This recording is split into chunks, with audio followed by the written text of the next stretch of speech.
네, 안녕하세요. 영화평론가 이동진입니다. 이동진의 21세기의 걸작들이란 타이틀로 앞으로 2달에 한 번씩 무비딥 코너를 진행하려고 합니다. 지난 몇 개월간 블라썸 TV를 통해서 무비딥으로도 또 무비썸으로도 방송을 많이 했었는데요. 특히 무비딥으로 방송했었던 곡성편에 대해서 많은 분들이 크게 호응을 해주시기도 했고, 신작이 아니라 할지라도 우리 마음속에 남고 또 그것이 결국 클래식이 되고 고전이 되고 걸작으로 남아있을 영화들에 대해서 제대로 한번 깊게 또 충분한 시간을 들여서 말하는 것도 중요하겠다, 이런 생각을 다시금 하게 되었습니다. 자, 그래서 마련한 무비딥이고요. 앞으로 2달에 한 번씩 21세기 걸작들이라는 테마로 순전히 제가 소개해드리고 싶은 걸작이라고 믿어 의심치 않는 저로서는 그런 작품들을 시간에 구애받지 않고 충분히 이야기를 하는 그런 시간으로 삼아볼까 합니다. 자, 첫 번째 영화를 어떤 영화를 할지 굉장히 많이 고민을 했고요. 마스터를 골랐습니다. 이 마스터라는 작품은 물론 최근에 개봉했던 한국 영화랑 아무 관련이 없고요. 제목만 같을 뿐인데 폴 토마스 앤더슨 감독의 2012년작입니다. 보신 분들도 많고 또 좋아하시는 분들도 많은데 그동안 사실은 이 마스터라는 영화가 참 좋긴 좋은데 나 스스로도 이게 왜 좋은지를 잘 모르겠다, 혹은 이게 무슨 의미인지를 잘 모르겠다 등등 물어보시는 분들이 저한테서 굉장히 많으셔서 특별히 첫 번째 영화로 골랐습니다. 일단 마스터라는 영화는 저한테 무척이나 슬프면서도 처연하기도 하고 또 쓸쓸하기도 하고 아름답기도 하고 정말 불가사의한 매력이 있는 걸작이라는 생각을 굉장히 많이 하고 있습니다. 오늘 이제 이 시간 동안 이제 이 영화에 대해서 말씀을 드릴 텐데, 먼저 순서를 간단히 말씀을 드린다면 초반에 이제 들어가는 부분에 대해서 약간의 이야기를 드릴 수 있을 것 같고요. 그리고 영화의 내용에 대해서 집중적으로 말씀을 드리고, 그리고 나서 어떤 형식적인 측면, 그리고 마지막으로 폴 토마스 앤더슨 감독의 전체 작품 세계에서 이 작품이 차지하고 있는 맥락, 위치, 이런 것에 대한 부분들을 말씀드리는 식으로 진행을 해볼까 합니다. 당연히 스포일러 엄청나게 들어가 있는 방송이고요. 이것을 만약에 마스터라는 영화를 보지 않은 상태에서 보시게 되면 이해가 안 가시는 부분도 많을 수 있습니다. 네, 아무래도 세계 영화의 중심은 미국 영화일 수밖에 없죠. 그것은 뭐 할리우드 자체가 전 세계에서 차지하고 있는 포션도 그렇지만 사실 미국 영화, 미국 감독 중에서 훌륭한 감독들이 너무 많고요. 정말 좋은 영화들이 많죠. 가장 좋아하는, 현재 활동하는 미국 감독 꼽으라고 하면 그 중에 하나가 바로 폴 토마스 앤더슨입니다. 무척이나 좋아하는 감독이고요. 이 폴 토마스 앤더슨 감독은 제가 처음 알게 된 게 1997년도에 뉴욕에 출장 가서입니다. 다른 일 때문에 출장을 갔는데 현지의 신문을 보는데 현지 신문에 이 부기 나이트라는 영화에 대한 평가가 올랐는데 그 평을 읽어보는 순간 영화가 너무 보고 싶어졌던 거죠. 당시에 폴 토마스 앤더슨은 2번째 영화인 부기 나이트를 만들었던 신예 감독이어서 저도 사실은 몰랐던 감독이었거든요. 그래서 현장에서 출장 중에 저녁에 시간을 내서 이 영화를 보러 갔던 기억이 있습니다. 근데 보고 나서 영화에 완전히 빠지게 되었고, 그때부터 폴 토마스 앤더슨 여기에 빠지게 돼서 올해가 딱 20년째네요. 그 출장에서 이 부기 나이트를 너무 좋아했기 때문에 돌아오는 길에 그 바로 앞에 나왔던 데뷔작인 하드에잇이라는 작품을 VHS 테이프로, 비디오 테이프로 사와서 집에서 봤던 그런 기억도 지금 생생하게 가지고 있습니다. 이 폴 토마스 앤더슨은 뭐 가장 창의력이 뛰어난 미국 감독 중에 하나일 텐데 그 활동 기간이 꽤 길었던 것에 비하면 지금까지 7편밖에 만들지 않아서 과작이라고 말할 수 있어요. 하드에잇, 우리나라에서는 리노의 도박사라는 제목으로 나온 하드에잇이라는 작품이 있고요. 데뷔작입니다. 부기 나이트, 매그놀리아, 펀치 드렁크 러브, There Will Be Blood, 그리고 마스터, 가장 최근에는 인히어런트 바이스라는 영화까지 7편이 있었죠. 근데 이렇게 상대적으로 좀 적게 영화를 만드는 그 과작인 이유가 이 폴 토마스 앤더슨처럼 뛰어난 사람도 이 할리우드 시스템 속에서는 고초를 겪고 있기 때문입니다. 일단 투자가 잘 안 돼서인데요. 계속 그 투자를 거절당하기 때문에 이 폴 토마스 앤더슨 같은 훌륭한 감독도 계속 시나리오를 고쳐 써야 되죠. 이 폴 토마스 앤더슨은 모든 영화를 다 자기가 시나리오를 직접 쓰고 있는데 오늘 소개해드릴 마스터라는 영화도 3천만 달러 정도의 예산을 만들었습니다. 뭐 예술 영화라는 만약에 범주에 놓고 보면 적은 예산이 아니지만 할리우드의 일반적인 평균 제작비에 못 미치는 정도의 예산이 있죠. 폴 토마스 앤더슨이 만든 영화 중에 여태까지 가장 크게 성공한 영화가 7,500만 달러를 벌어들인 There Will Be Blood입니다. 그러니까 기본적으로 굉장히 상업적인 감독이라고는 말씀드릴 수가 없겠죠. 하지만 우리나라에도 팬분들이 적지 않게 있는 것으로 알고 있고요. 저는 지금 20년째 폴 토마스 앤더슨의 신작이 나오면 다른 어떤 작품보다도 보고 싶어지는 그런 마음을 갖고 있습니다. 자, 근데 이 폴 토마스 앤더슨의 작품 세계에서 초기 작품 중에 저는 이제 매그놀리아를 특히 좋아하는데, 매그놀리아와 펀치 드렁크 러브까지는 약간의 감상주의 같은 것이 있었습니다. 그래서 어떤 평자들에 의해서는 약간 평가절하되는 부분도 없지 않았었는데요. 근데 최근에 들어와서 점점 더 기름기가 빠지고 있고 영화가 점점 더 서늘해지고 있습니다. 데어 윌 비 블러드 같은 작품, 마스터 같은 작품들도 그런데, 자, 그런 의미에서도 또 이 작품이 차지하고 있는 독특한 위치가 있지 않을까 싶어지는 거죠. 폴 토마스 앤더슨 감독의 그 허다한 훌륭한 작품들 뭐 다 훌륭한데요. 이 중에서 최고작이 뭐냐 하면 역시 평론가들마다 의견이 갈립니다. 아마도 가장 많이 최고작으로 거론되는 작품은 데어 윌 비 블러드가 아닌가 싶기도 하고요. 또 어떤 평론가들은 매그놀리아를 최고로 꼽기도 합니다. 마스터를 꼽는 사람도 있는데 저는 약간 소수파인 것 같아요. 제가 생각하는 폴 토마스 앤더슨의 최고작은 마스터라는 생각이 듭니다. 그게 아니라면 오늘 아마 첫 회 때 데어 윌 비 블러드를 했겠죠. 바로 그래서 이제 오늘 마스터를 골랐고요. 이 마스터라는 작품은 그게 뭔지 모르지만 이상한 마법 같은 게 이 영화에 저는 있다고 생각합니다. 그게 이제 관객인 우리를 사로잡고 놓아지지 않는 영화라고 생각하는데, 분명히 이야기체 영화인데도 불구하고 굉장히 모호한 부분들이 많아서 대체 보고 나면 좋긴 좋은데 이게 대체 뭔가 이런 생각들이 무척이나 많이 드는 거죠. 이것은 저도 마찬가지입니다.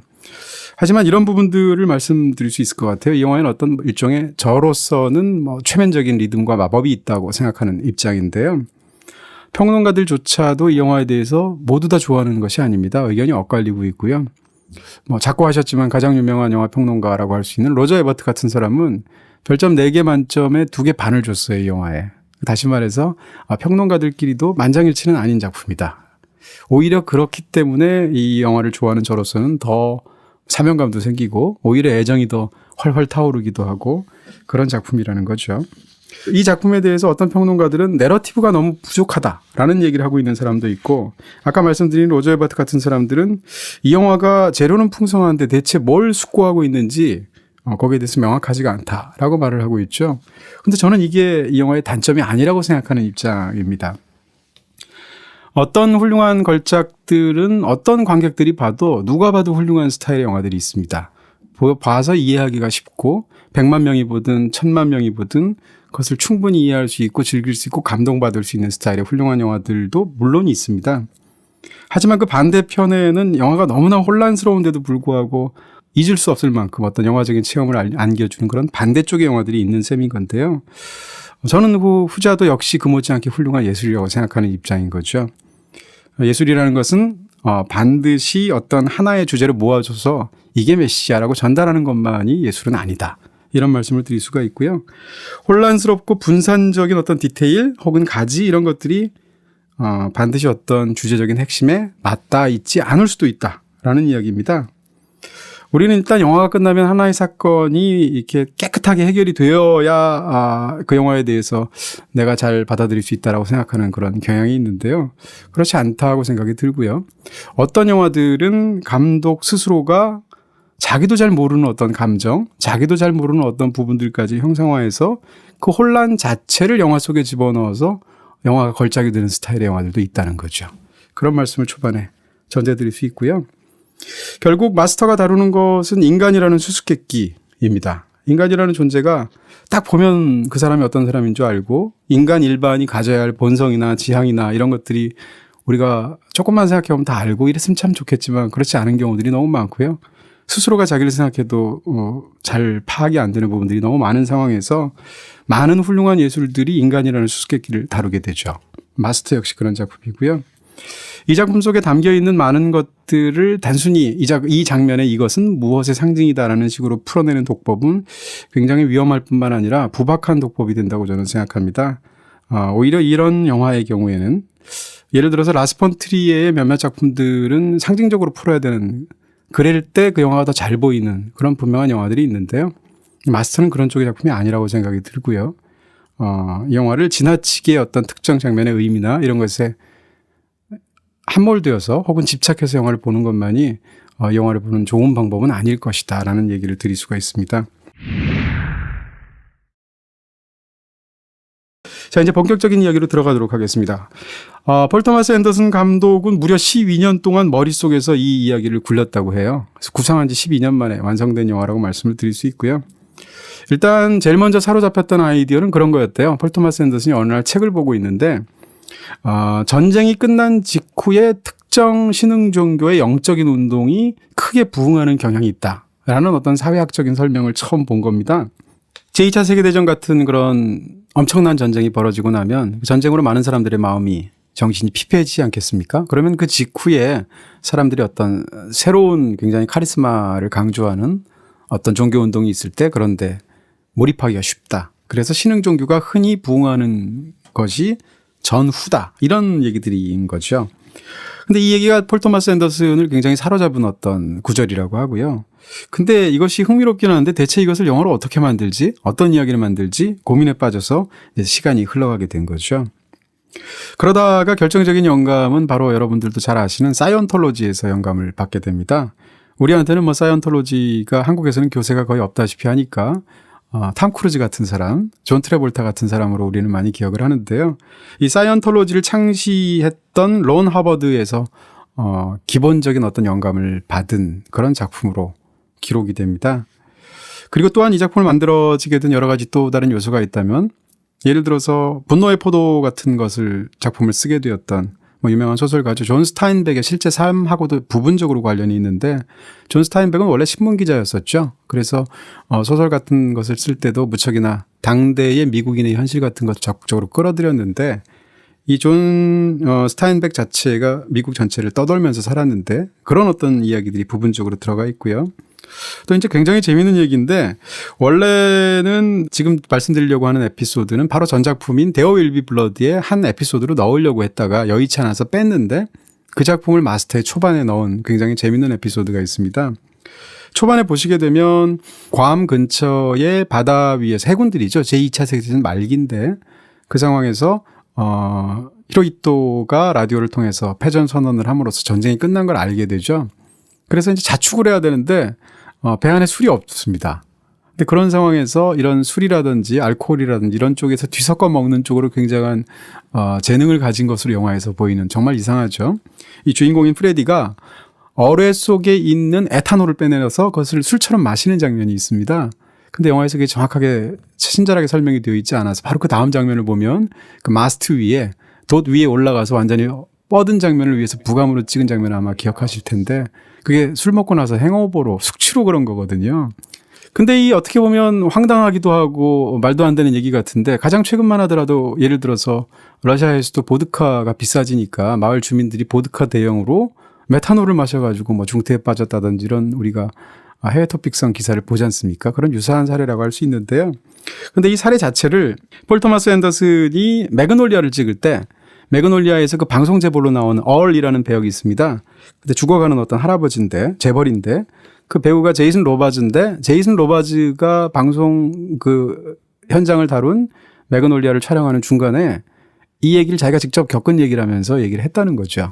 제이슨 로바즈가 젊었을 때 제2차 세계대전에 참전을 했는데 당시에 종전선언을 배에서 듣게 되었고 그때 자기 동료 중에 한 명이 어뢰에 있는 에탄올을 꺼내서 돌려서 마셨는데 다음날 숙취 때문에 죽는 줄 알았다라는 얘기를 해준 겁니다.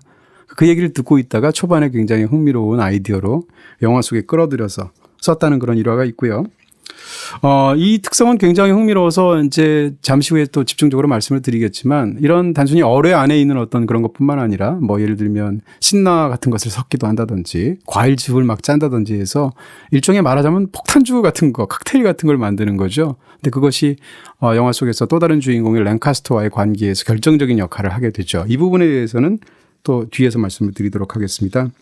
마지막으로 한 가지 또 영향을 주었던 것이 있다면 미국의 거장 중에 한 명인 존 휴스턴이라는 감독이 있죠. 근데 이 감독이 1945년도 제2차 세계대전이 끝나고 나서 다큐멘터리를 만들었어요. 그 제목은 Let There Be Light라는 작품인데 2차 세계대전 같은 그런 거대한 전쟁이 끝나고 나면 트라우마 때문에 정신적으로 굉장히 고초를 겪는 군인들이 많잖아요. 그런 군인들의 이 어떻게 일상에 복귀할 수 있는가라는 그 치료 과정 이런 것들을 집중적으로 다 다룬 다큐멘터리인데 영화 마스터를 보시면 초반에 그 과정들이 나오죠. 그런 데서 이 프레디라는 인물을 만들고 또 그 군인들을 치료하는 모습을 담았다. 이렇게 말씀드릴 수 있습니다. 뭐 이런 부분에 대해서 혹시 또 더 많이 알고 싶으신 분이라면 우리 생애 최고의 해라는 굉장히 또 유명한 할리우드 영화가 있죠. 바로 이 주제를 다룬 작품이고요. 궁금하시면 또 그 영화를 보시는 것도 좋을 것 같습니다. 자, 이제 배우들에 대한 이야기를 해야 될 것 같은데, 마스터는 영화의 모든 부분에서 다 훌륭한 정말 기적 같은 영화라고 저는 개인적으로 생각하는데, 그 중에 하나가 뭐 당연히도 이 영화에서 연기를 하는 배우들이라고 말씀드릴 수 있겠습니다. 특히 두 배우가 정말 신들린 것 같은 연기를 보여주는데, 한 명은 프레디 역을 맡은 와킨 피닉스고 또 한 명은 랭카스터 역을 맡은 필립 시모 호프만이죠. 둘 다 저는 위대한 배우라고 생각하는데요. 근데 이 두 사람의 연기를 가만히 이 영화에서 비교해 보시면 두 사람의 연기가 굉장히 대조되어 있습니다. 배역도 대조되어 있지만, 다시 말해서 필립 시모 호프만이 아주 절제된 계산적인 연기를 그렇게 여기서 훌륭하게 해냈다고 한다면, 이 와킨 피닉스 같은 경우에는 스스로를 굉장히 불안정하게 풀어놓고 흔들리는 것을 용인하는 방식으로 연기를 하고 있습니다. 이런 부분들이 캐릭터하고 너무 잘 맞아서 영화에서 훌륭하게 발현이 됐다는 얘기인데요. 네, 둘 모두 정말 훌륭한 배우들인데 이 영화에서는 아무래도 더 두드러지는 것은 와킨 피닉스일 것입니다. 와킨 피닉스는 진짜 훌륭한 배우인데 와킨 피닉스 모든 작품 중에 가장 잊을 수 없는 연기를 하나만 골라라면 저는 현재까지는 마스터인 것 같아요. 이 영화를 보시면 와킨 피닉스한테 정말 감탄하거나 질리거나 이런 느낌을 받으실 수 있을 것 같고요. 이해의 아카데미 나무 주연상 후보에 올랐습니다. 근데 수상에는 실패했었죠. 당시 수상했던 사람은 바로 폴 토마스 앤더슨과 이전의 영화를 같이 찍었던 There Will Be Blood에서 연기를 하기도 했었던 다니엘 데이 루이스입니다. 근데 그 당시에 스티븐 스필버그의 링컨을 찍었죠. 그래서 링컨을 통해서 링컨 역을 너무 잘했기 때문에 아카데미상을 받았는데요. 물론 링컨에서의 다니엘 데이 루이스 진짜 훌륭하죠. 그렇지만 개인적으로 저한테 물론 그런 권한이 없지만 권한이 있다면 아카데미 나무주연상은 당시에는 마스터의 와킨 피닉스가 받아야 되는 게 아닌가 이런 또 마음을 갖기도 했었습니다. 이 영화의 와킨 피닉스의 연기는 한마디로 얘기하면 귀기가 서린 듯한 연기다 이렇게 얘기할 수 있을 것 같고요. 허다한 장면들이 있지만 영화의 후반부에 보면 런던을 찾아가는 장면이 있습니다. 그래서 그 넓은 사무실에 들어설 때 그 랭카스터에게 오랜만에 만나서 쿨 담배를 주죠. 랭카스터는 쿨 담배만 피우는 사람인데 그 선물로 딱 줄 때 그걸 담배 가져왔어요라는 말을 하지 않고 그런 뉘앙스로 그 담배를 살짝 옆구리 쪽으로 들어올리면서 어떤 표정을 짓는데 저는 그 표정을 잊을 수가 없을 것 같습니다. 정말 굉장한 표정이고 그때까지의 그 인물의 모든 것들이 담겨 있는 그런 연기가 아닌가 싶은 생각들이 있고요. 당시에 와킨 피닉스는 사실상 배우에서 은퇴 상태였습니다. 많이 알려진 사실이지만 래퍼가 되겠다. 이렇게 중간에 선언을 하기도 했었는데 그러다가 4년 만에 영화계에 다시 복귀한 작품이 마스터였었고요. 원래 폴 토마스 앤더슨은 와킨 피닉스랑 옛날부터 같이 일을 하고 싶었다고 하죠. 그래서 부기 나이트 같은 작품, There Will Be Blood 같은 작품에서 배역을 제안했는데 두 번 다 와킨 피닉스로부터 거절당했다고 합니다. 그래서 두 사람이 최초로 함께한 작품이 바로 더 마스터가 됐죠. 이 마스터는 사실 와킨 피닉스라는 그 배우 자체가 이 영화를 보셔서 느낌도 오시겠습니다만 그렇게 호락호락하게 쉬운 세상 모든 사람하고 같이 인사 잘 지내고 잘하고 지내는 그런 사람일 거 아닌 것 같은 느낌이 분명히 있죠. 근데 실제로 이 래퍼에 도전하는 당시의 이야기를 다룬 다큐멘터리가 있는데요. I'm Still Here라는 작품인데 그 작품을 보시게 되면 와킨 피닉스가 얼마나 좀 괴팍하고 대중 앞에서 이렇게 나서기를 싫어하는 성격인지 같은 것이 담겨 있기도 합니다. 어쨌건 이 마스터를 찍으면서 연기를 할 때 처음에 일주일 동안은 이 배역을 제대로 연기하는 것을 이 배우 자체가 잡지를 못해서 굉장히 스스로가 불안해하고 힘들어하고 또 촬영분도 좋지 않았다고 그래요. 근데 이 폴 토마스 앤더슨은 와킨 피닉스를 믿기 때문에 그걸 그대로 내버려뒀다는 건데 한 일주일쯤 촬영이 지나고 나니까 어느 순간부터 완전히 프레디의 어떤 맥을 잡아서 이 영화에서 본 그런 연기를 시작하게 되었고 촬영장에서도 내내 프레디처럼 살았다는 거죠. 카메라가 돌지 않았을 때도. 어떻게 보면 뭐 전형적인 메소드 연기라고 말할 수 있을 것 같은데요. 그런 어떤 진수 같은 연기를 이 영화에서 보실 수가 있고요. 예측할 수 없고 통제할 수 없는 그런 어떤 방식으로 분출하는 그 연기를 2시간 넘게 이 영화 내내 즐길 수 있는 작품이 되었습니다. 현장에서 사실 그 직접 영화 속에 나온 장면뿐만 아니라 나머지 장면들 보면 촬영장에서 대기를 하고 있거나 감독이랑 대화하고 있는 장면들조차도 영화 속의 프레디의 어떤 구부정한 자세 그대로 감독과 대화하고 이런 사진들을 많이 볼 수 있거든요. 그러니까 정말로 프레디처럼 영화 현장에서도 살았다는 얘기죠. 이 영화 중반부에는 난동을 부려서 랭카스터와 함께 유치장에 끌려가는 장면이 있는데 그 안에 들어가서 이렇게 옷을 벗은 상태로 수갑을 찬 상태로 화가 나서 마구 물건을 부수다가 변기를 발로 쳐서 부수는 장면이 있죠. 근데 그런 장면은 사전에 약속이 안 된 장면이래요. 근데 너무 많이 영화에 몰입하다 보니까 사실 굉장히 위험할 수 있는 장면인데 그것을 발로 부숴서 산산조각을 내는 그런 장면이 들어갔다고 하고요.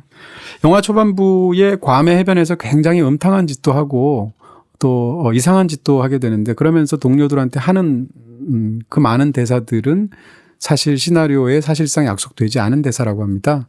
그러니까 말하자면 애들립이었다는 건데 그런 부분을 통해서 초반부터 사실은 이 인물이 얼마나 우리가 가까이 하기 어려운 인물인가, 얼마나 비호감인가 이런 것들을 영화 속 초반부터 보여주게 되는 거죠.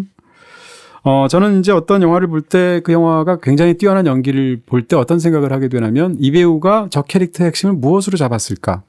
어디서부터 시작했을까를 제가 공리하는 그런 버릇이 있는데요. 마찬가지로 제 생각엔 마스터에서의 와킨 피닉스는 연기에서 프레디라는 캐릭터의 핵심을 어떻게 잡았는가라고 저는 이제 추측이 될 때 무너지는 어깨에서 시작했다라고 저는 추측을 하게 됩니다. 무슨 얘기인가 하면 이 영화 속에서 와킨 피닉스가 연기하는 프레디는 계속 시종일관 어깨가 구부러져 있는데 이 구부러진 어깨가 어떻게 보면 그의 내면 같다는 거죠. 그리고 세상을 대하는 프레디라는 태도의 핵심이라는 겁니다. 근데 어깨가 구부러지다 보면 몸이 허물어지게 되니까 당연히 엉거주춤한 자세를 취할 수밖에 없고 그러다 보니까 허물어지는 것을 막아야 되니까 일단 서 있어야 되니까 엉덩이와 허리 사이를 늘 두 손이 양손으로 받치고 있는 그런 제스처를 취하게 된다는 거죠. 그것이 저한테는 프레디라는 인물이 붕괴되는 어떤 내면을 간신히 지탱해내려는 안간힘 같은 자세로 저한테는 보이게 됩니다. 그러다 보니까 당연히 표정은 찡그릴 수밖에 없고요. 이처럼 인물의 자세의 기본을 그와 같은 자세로 와킨 피닉스가 생각하고 연기하는 순간 프레디라는 인물의 상당수가 고스란히 관객에게 전달이 되는 그런 뛰어난 연기법이 되었다라는 거고요. 이런 자세를 포함해서 이 영화 속에서 와킨 피닉스는 늘 구부정한 자세에 눈이 좀 부신다거나 아니면 좀 못마땅하다거나 이런 이유로 이마살을 늘 찌푸린 듯한 표정이고요. 또 이렇게 말을 할 때 일부러 입술이 비대칭이 됩니다. 그래서 왼쪽 입술만 올라가는 굉장히 비대칭적인 표정으로 찌그러진 채 말을 하는 그런 모습들을 보여주게 되고요. 늘 심드렁하고 주름살을 만들고 또 말을 할 때도 입을 별로 많이 열지 않고 말을 하죠. 웅얼웅얼 대듯이. 그런 걸 통해서 프레디라는 인물이 어떤 것인지를 바로 그런 모습을 통해서 생생히 보여주고 있죠. 필립 시모 호프먼은 폴 토마스 앤더슨의 거의 모든 영화에 나옵니다. 뒤집어서 얘기하면 세상을 떠나셨으니까 이제는 폴 토마스 앤더슨의 영화에서 필립 시모 호프먼의 그 뛰어난 다양한 연기들을 볼 수가 없구나라는 마음에 좀 슬퍼지기도 하는데요. 사실 이 영화의 프레디 역을 맡았던 와킨 피닉스는 첫 번째로 캐스팅하고 싶은 배우가 아니었다고 합니다. 근데 반면에 이 랭카스터 역을 맡은 필립 시모 호프먼은 애초에 시나리오를 쓸 때부터 이것은 필립 시모 호프먼이 해야 된다라고 감독이 처음부터 마음을 먹었던 그런 배우라는 거죠. 폴 토마스 앤더슨과 필립 시모 호프먼이 워낙 오랜 세월 같이 일종의 동료로서 영화를 같이 찍어온 그런 사이였기 때문에 사실 시나리오를 쓰는 과정에서 이 마스터의 시나리오를 폴 토마스 앤더슨이 필립 시모 호프먼한테 중간중간 계속 보여주면서 모니터를 해달라고 했다는 거죠. 근데 애초에 시나리오에서는 이 랭카스터, 다시 말해서 필립 시모 호프먼이 맡았던 배역의 비중이 좀 더 컸답니다. 지금보다 더 컸다는 얘기고요. 다 읽고 나서 했던 얘기는 이 이야기는 결국 랭카스터 얘기가 아니고 프레디 얘기다. 다시 말해서 내가 비록 연기하지만 이 랭카스터 연기의 이 캐릭터의 비중을 줄여야 된다라고 충고를 했다는 거죠. 정말 대국적인 견지에서 모니터를 해준 게 아닌가 싶기도 하고요. 그래서 그 말을 받아들여서 시나리오 수정에 큰 도움을 받았다는 후일담이 있을 정도로 필립 시모 호프먼은 굉장히 넓게 보는 배우라는 것인 것 같습니다. 자, 그리고 이제 마지막으로 얘기할 것은 에이미 애덤스일 텐데요. 에이미 애덤스도 참 연기 잘하는 정말 뛰어난 배우죠. 무엇보다도 우리가 이제 배우를 흔히 뛰어난 배우를 천의 얼굴이라는 말을 얘기하게 되는데 에이미 애덤스도 거기에 굉장히 잘 맞는 스타일의 배우라고 얘기할 수 있습니다. 대표적으로 다우트 같은 영화, 더 파이터 같은 영화, 맨 오브 스틸, 준벅, 또 신작인 컨택트 같은 영화까지 이 에이미 애덤스 영화들을 쭉 보다 보면 같은 배우인데도 불구하고 거기서 표현하는 어떤 정서나 연기나 캐릭터나 이런 것들이 너무나 그야말로 천변만화하기 때문에 정말 타고난 배우가 아닌가 이런 생각들을 하게 된다는 거죠. 이 극 중에서 에이미 애덤스가 맡은 그 배역은 메리 역인데요. 메리 수 도드 역인데 이 메리 수 도드 역은 이 영화에서 아마도 가장 강력한 인성을 가진 캐릭터라고 말할 수 있을 것 같습니다. 가장 독하고 가장 강인한 사람인 것 같은데 영미 문학에서 이런 캐릭터로 가장 유명한 것은 물론 맥베스 부인이죠. 맥베스가 과연 모반을 실행해야 되는 건가를 굉장히 왕권에 대한 그런 욕망이 있음에도 불구하고 그것이 너무 큰 결과를 갖고 오기 때문에 두려워하고 있을 때 그것을 강인하게 뒤에서 요구하면서 남편을 밀어붙이는 그런 맥베스 부인상이 영미문학사에 아마 있을 것입니다. 그런 어떻게 보면 맥베스 부인 같은 캐릭터가 이 영화 속에 등장하는 이 메리 수 도드가 아닌가 싶은 생각이 있죠. 이제 프레디에 관한 이야기를 본격적으로 하면서 이야기에 깊숙이 들어가 보도록 해보겠습니다. 이 영화는 당연히 프레디 퀘럴이라는 사람의 이야기인데요. 이 퀘럴이라는 성이 굉장히 독특한 성이죠. 이 퀘럴이라는 성 자체가 이게 진압, 가라앉힘, 살인, 죽음 이런 뜻을 갖고 있는 단어입니다. 다시 말해서 이 프레디 퀘럴이라는 이름을 들으면 그 자체로 굉장히 어둡고도 어떤 그 무거운 정서, 폭력적인 정서 같은 것이 이름에 담겨 있다는 얘기인데요. 이 프레디 퀘럴이라는 인물은 한마디로 전쟁의 상처 때문에 일종의 정신질환을 앓는 인물로 영화 속에서 초반에 설정이 되어 있는 것 같습니다. 바로 그와 같은 인물을 비슷한 시기에 신흥 종교를 만들게 되었던 랭카스터라는 인물로 이제 이어서 이 모든 이야기가 제대로 시작이 됐다고 말할 수 있는데요. 이 영화는 사실은 글로는 쉽게 이렇게 설정할 수 있지만 영화로는 굉장히 표현하기 어려운 어떤 난제를 만들어내게 됩니다. 한마디로 얘기해서 내면이 붕괴된 사람의 이야기, 다른 말로 하면 미친 사람이라고 말할 수도 있을 거고요. 그렇게 정신이 붕괴된 사람의 이야기를 과연 어떻게 이야기의 틀 속에 끌어들여서 제대로 시각적으로 영화할 수 있을 것인가의 문제가 있습니다. 근데 이제 정반대로 인간은 어떻게 보면 밑바닥에 놓여 있을 때 바닥을 칠 때 오히려 가장 정신적인 구원을 바란다고 볼 수도 있고 그런 면에서 본다면 이 이야기가 구원을 향한 드라마가 되기에는 어떻게 보면 최적의 조건 속에서 출발하는 그런 작품이라고 말할 수도 있겠죠.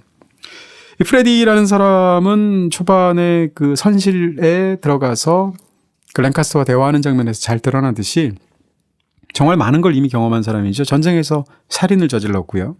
그리고 또 자신의 고모와 근친상간을 저질렀습니다. 반면에 또 다른 구석에는 어떤 놓쳐버린 굉장히 순수한 사랑의 아픔을 갖고 있는 어떻게 보면 병적이면서도 폭력적인 인물일 텐데요. 우리가 이제 관객의 입장에서 보면 주인공에게 마음이 갈 수밖에 없는데 이 영화는 보다 보면 주인공에게 마음이 가기가 굉장히 어렵죠. 왜냐하면 주인공은 굉장히 혐오스러운 인물이기 때문에. 근데 이렇게 말씀드릴 수 있을 것 같습니다. 우리가 만약에 이 프레디 퀘럴이 친구다 그러면 제 개인적으로는 이런 사람을 옆에 친구로 전혀 같이 우정을 나누고 싶지 않은 마음이 들죠. 왜냐하면 주변에서도 너무 힘든 사람이고 혐오스러운 부분들도 있고 근데 이게 단순히 친구가 아니라 관객 입장에서 보면 이 모든 서사의 중심에 자리 잡은 주인공이라는 거죠. 바로 이런 프레디 같은 주인공은 인간이라는 수수께끼를 탐구하기 어떻게 보면 굉장히 흥미롭게 만들어진 그런 설정된 인물이라는 생각이 드는 거고요. 사실 우리가 걸작이라고 말하는 소설이나 걸작이라고 말하는 영화 속에서도 주인공들의 상당수가 사실은 비호감입니다. 그러니까 우리는 어떻게 생각하면 호감 가는 주인공이 나와야 좋은 영화처럼 느껴질 것 같은데 그렇지 않은 경우들도 굉장히 많고요.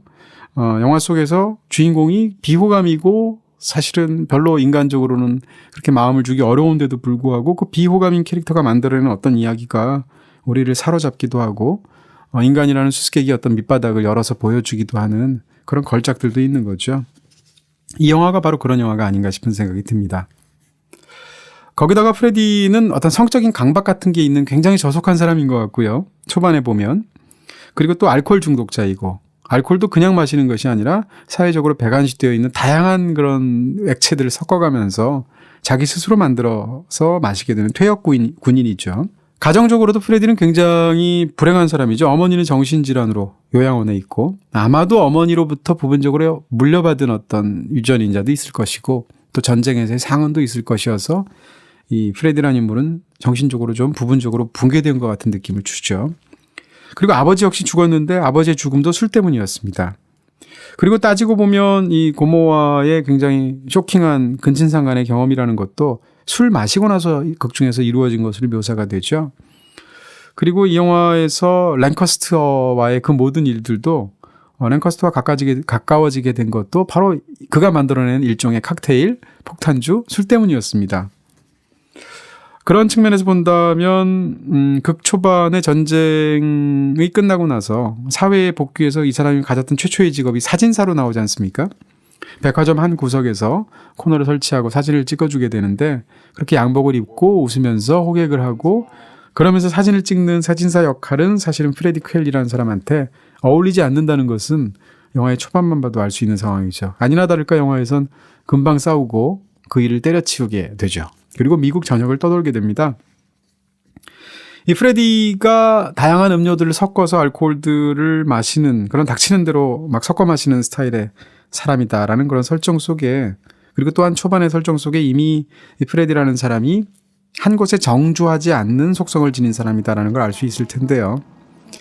어떻게 보면 이렇게 떠도는 부유하는 듯한 그런 맹목적인 속성 같은 것이 이 프레디의 어떤 하나의 핵심을 이루게 됩니다. 술 자체도 매번 다르게 만들죠. 그래서 어떤 그렇게 섞은 술을 랭카스터가 굉장히 좋아해서 야, 한 잔 더 달라고 하니까 똑같은 걸로는 못 만들어도 더 좋은 걸로는 만들 수 있죠 라고 이렇게 말을 하게 되는데 본인 스스로도 이렇게 계속 바꾸어서 정주하지 않고 그걸 변주해 가면서 어떻게 보면 즉흥적으로 살아야 하는 사람인 거죠. 그런데 이 인물을 우리가 마음을 주게 되기도 하고 또한 이런 어떻게 보면 굉장히 혐오스럽고 내면이 붕괴된 인물임에도 불구하고 그 마음 속에는 또 이상한 그 상실된 순수가 있습니다. 바로 도리스라는 여자인데요. 이 내밀한 마음 깊숙이 도리스라는 너무너무 사랑했던 그런 일생일대 여자를 버렸던 결국은 자신이 지켜내지 못했으니까 약속을 그런 아픔을 지니고 있죠. 어떻게 보면 이 영화를 다 보고 나면 그렇게 도리스를 자기가 떠났던 그 경험 때문에 이 인물이 붕괴가 시작된 것이 아닌가 이런 느낌을 받게도 됩니다. 결국은 뭐 도리스는 극 중에서 상실된 순수 같은 그런 느낌을 강렬하게 주는 것인데요. 바로 이런 한쪽에는 상실된 순수가 있고 다른 쪽에는 살인도 있고 근신상간도 있고 수많은 그가 저지른 뭐 악행이나 행동들이나 이런 것들이 있는 거죠. 그 양자 사이에서 이 인물은 자기 혐오를 겪고 있습니다. 또 한 가지 프레디에 대해서 얘기할 수 있는 것은 바다에서는 편안하지만 땅에서는 혼란스러워지는 인물이다라는 것이 영화 속에서 집중적으로 묘사되는 것을 거론할 수 있을 것입니다. 아까 제가 정주하지 않는 인물이라고 말씀을 드렸는데 기본적으로 영원히 떠도는 어떤 인물의 속성을 이 프레디가 지니고 있는데요. 이 영화에서 바다가 많이 나오는 이유가 있다는 거죠. 다시 말하면 원래 해군 출신이기도 하고 또한 프레디라는 인물은 자기 삶에서 그냥 굳게 디디고설 땅 한 뼘 정도가 필요한 인물인 걸로 보이는데 그 디디고설 한 뼘 정도의 땅을 찾아내지 못하는 그런 인물의 비극을 다룬 영화 같다는 거죠. 그리고 결국 마지막에 가게 되면 그가 안식을 취하는 것은 바닷가에서 자신이 만들어낸 모래 형상의 가짜 여자인 거죠. 이렇게 볼 때 이 영화는 어떻게 보면 약간 불가능한 치유의 드라마 같기도 하고 역시 또 불가능한 성장 드라마처럼 보이기도 합니다. 영화의 여정의 처음과 끝에서 인물이 어떤 급격한 일들을 겪어서 마침내 새로운 인간으로 탄생하거나 다음 단계로 도약을 하거나 더 훨씬 더 내적인 성장을 이뤄내거나 이런 영화들이 우리가 흔히 성장 드라마라고 말을 하는 경우가 많은데 이 영화는 그렇지 않습니다. 어떻게 보면 반성장 영화라고 볼 수도 있고 반힐링 영화라고 볼 수도 있는 측면들이 있어서 영화의 마지막에서 인물이 깨달음을 얻었다라고 보기보다는 인물 자체가 깨달음을 포기한 것처럼 보이기도 하고요. 굉장히 다양한 느낌들을 영화의 말미에서 쓸쓸함 속에서 안기기도 합니다. 이 프레디는 갇힌 인물이라고 말할 수 있을 것 같습니다. 다시 말하면 폐소공포증으로 영화 속에서 묘사가 되고 있는데 폐소공포증이 극 중에서 직접적으로 묘사가 되는 것은 감옥에 갔을 때죠. 그래서 유치장에서 난동을 부릴 때 바로 옆방에 또 역시 수감이 되어 있던 랭카스터가 너는 폐소공포증을 느끼고 있는 것이다 라고 지적을 하는 그런 대사가 있는데요. 좁은 곳에 들어가면 일단 발작적으로 행동을 하게 되는 거죠. 폐소공포증을 느끼니까. 근데 영화에서 그 집중적으로 후반부에 많이 묘사된 장면 중에 하나가 다양한 방식을 통해서 그런 내적인 폐소공포증을 벗어나는 훈련을 그 코즈라는 랭커스가 이끄는 그 종교 집단에서 집중적으로 이 프레디한테 시키는 장면이 나오죠. 그래서 벽을 더듬게 하고 창을 만지게 하고 그 너머를 상상하게 하는 그런 훈련들을 집중적으로 하게 하는데요. 이런 것은 바로 어떻게 보면 랭카스터는 결국 프레디한테 해준 것이 그런 내면의 감옥에서 끄집어내 준 거죠. 그래서 폐소공포증에서 그를 해방시켜준 존재처럼 영화 속에서 묘사가 되고 있다는 겁니다. 반면에 이 인물은 넓은 곳에 등장하게 되면 도주를 합니다. 영화에서 보시게 되면 굉장히 넓은 어떤 그 농민들하고 아마 같이 있었던 것 같은데 거기서도 밀주를 만들어서 사고가 나죠. 그랬을 때 그 추수가 끝난 벌판을 질주하는 어떤 장면들이라든지 혹은 뭐 바닷가 주변에서의 어떤 풍경이라든지 이런 것들을 보시게 되면 혹은 오토바이를 타고 달아나는 장면, 오토바이를 타고 포인트 게임에서는 찍고 돌아왔어야 되는 건데 그냥 그 오토바이를 탄 채 코즈를 떠나버리게 되지 않습니까? 이렇게 탁 트인 광장 같은 그런 장소에 이르게 되면 이 인물은 그곳으로부터 도주하는 인물이라는 거죠. 이런 것이 그 폐소공포증인 상황, 다시 말해서 좁은 공간에서는 폐소공포를 느끼면서 숨막힐 것 같은 내적인 어떤 불안을 느끼게 되고 정반대로 넓은 곳에서는 그 상황을 견디지 못해서 도주를 해버리게 되는 이 인물의 딜레마는 이런 장소적인 설정에도 담겨 있다. 이렇게 말씀드릴 수가 있는 겁니다. 한마디로 프레디 퀘럴이라는 남자는 이런 거죠. 삶이나 세상이라는 자신의 삶 혹은 자신이 몸담고 있는 세상이 대체 왜 이 지경인지에 대해서 설명을 듣고 싶은 겁니다. 그래서 묻는 자인 거죠. 한편으로는 굉장히 자존감이 없고 자기 학대적인 어떤 자학적인 측면도 굉장히 많은 인물인 건데요. 바로 그런 인물이 겪는 일종의 정신적인 로드무비처럼 보입니다. 그래서 영화에서의 프레디 퀘럴은 어떻게 보면 비틀린 오디세이처럼도 보이는데요. 말하자면 도리스가 있는 곳이 오디세이가 찾아가고 싶어 했던 자기의 원래 고향이었던 이타카 같은 곳인 거죠. 그런 도리스에 대한 기억의 저편을 오디세이적인 이타카로 생각하지만 결국 거기에 도달하지 못하고 먼 곳을 떠도는 그런 슬픈 오디세이 같은 이야기다. 이렇게 볼 수도 있을 것 같고요. 자, 그런 측면에서 이제 이 영화에서 설정이 되고 있는 더 코즈라는 그 집단에 대해서 한번 또 이야기를 자세히 해야 되지 않겠나 싶은 생각이 드네요. 네, 이 영화 속에서 랭카스터가 만들어낸 신흥 종교라고 해야겠죠? 그 이름인 더 코즈라는 이름으로 불리게 되는데 코즈라는 것은 원인일 수도 있고 이유일 수도 있고 이런 단어지 않습니까? 근데 이 코즈는 기본적으로 이런 교리를 가지고 있는 것으로 영화에서 추측이 됩니다. 영화의 장면들을 종합을 해보면 예를 들면 사람은 원래는 완전한 존재라는 거죠. 근데 그것이 누대에 걸쳐서 계속 다양한 삶을 그러니까 일종의 전생과 그 다음 생을 이렇게 반복해서 사는 그런 형식을 통해서 고통이 그 사람한테 쌓이고 그 영혼에 쌓여서 누대에 걸쳐서 그것이 오랜 세월에 지나고 나면 회복불능인 상태에 이르게 된다는 거죠. 그래서 이 종교에서는 그것을 처음에 온전한 상태로 돌리면 그 개인도 해방이 되고 전쟁도 없어지고 기근도 없어진다. 이런 식의 교리를 갖고 있는 것으로 보여요. 극 중에서 랭카스터가 하는 말을 보면. 바로 그렇기 때문에 이 종교의 모든 입장은 이제 과거를 캐나가는 방식으로의 어떤 수련법 이런 것들이 영화에서 중요하게 되는데 사실 이런 부분들은 그 사이언톨로지라는 종교에서 그 신앙체계 자체를 다이어네틱스라는 말로 부릅니다. 사이언톨로지에 말하자면 이론체계라고 할 수 있을 텐데 그런 다이어네틱스의 초기 형태하고 좀 비슷한 부분들이 있다. 예를 들면 식이요법이라든지 전생에 대한 치료라든지 혹은 신체 단련법이라든지 이런 것들인데요. 근데 이게 구체적으로 사이언톨로지랑 어떻게 비슷한가는 사실 영화에서 전혀 중요한 맥락이 아닙니다. 거기서는 다만 일종의 어떤 약간의 모티브를 가져왔다 정도로만 이해하시면 되지 않을까 싶은 생각들이 있고요. 공식적으로 감독 자체도 이 마스터가 나오고 나서 미국에서도 사이언톨로지와의 연관성 같은 것이 가십으로 굉장히 화제가 됐었는데 폴 토마스 앤더슨 자체가 사이언톨로지에서 최소한의 영감을 받은 건 사실이지만 이 영화 속의 이 더 코즈는 사이언톨로지랑 관계가 없다라고 공식적으로 부인하기도 했고요. 그럼에도 불구하고 몇몇 부분들은 분명히 사이언톨로지를 떠올리게 하는 것은 사실이죠. 대표적으로 사이언톨로지를 만들었던 론 하버드 자체가 원래 SF 소설가였는데요. 이 론 하버드가 해군이었었고요. 2차 세계대전에. 해군으로 복무하다가 그때의 어떤 상흔 때문에 병원에서 어떤 정신과 치료를 받았고 거기서 퇴원하고 나서 그 사이언톨로지의 믿음 체계라고 일컬어지는 것을 만든 해가 1950년입니다. 바로 영화 속에 1950년에 펼쳐지는 이야기잖아요. 이런 부분에서 대강의 얼개는 론 하버드 그리고 또 사이언톨로지의 이야기하고 겹치는 것은 사실이다라는 얘기죠. 근데 이런 이야기는 드릴 수 있습니다. 그럼 대체 이런 그 사이언톨로지 이야기를 왜 영화 속에 끌어들였을까? 그렇다고 해서 이 영화가 사이언톨로지 혹은 특정 종교에 대해서 그 종교를 옹호하거나 반대로 비판하기 위한 맥락으로 영화를 만든 것은 전혀 아니지 않습니까? 이 영화 속에서 사실 종교에 대해서 별로 비판적이지도 않고 그렇다고 또 그 종교를 굉장히 옹호하는 것도 아니에요. 오히려 그 종교의 초기 모습만 보여주기 때문에 저게 종교야? 라는 느낌이 들 정도로 덜 종교적으로 보이기까지 하는데, 영화에서 사실은 이 종교에 관련된 맥락들은 대부분 서브텍스트의 구실을 하는데, 이 종교 자체의 맥락이 영화에서는, 이 이야기에서는 뭐 말하자면 복종이라든지 지배라든지 뭐 권력이라든지 편집증이라든지 이런 보다 더 다른 테마를 다루기 위한 재료를 제공하는 정도에 그치고 있다. 이렇게 저한테는 보입니다.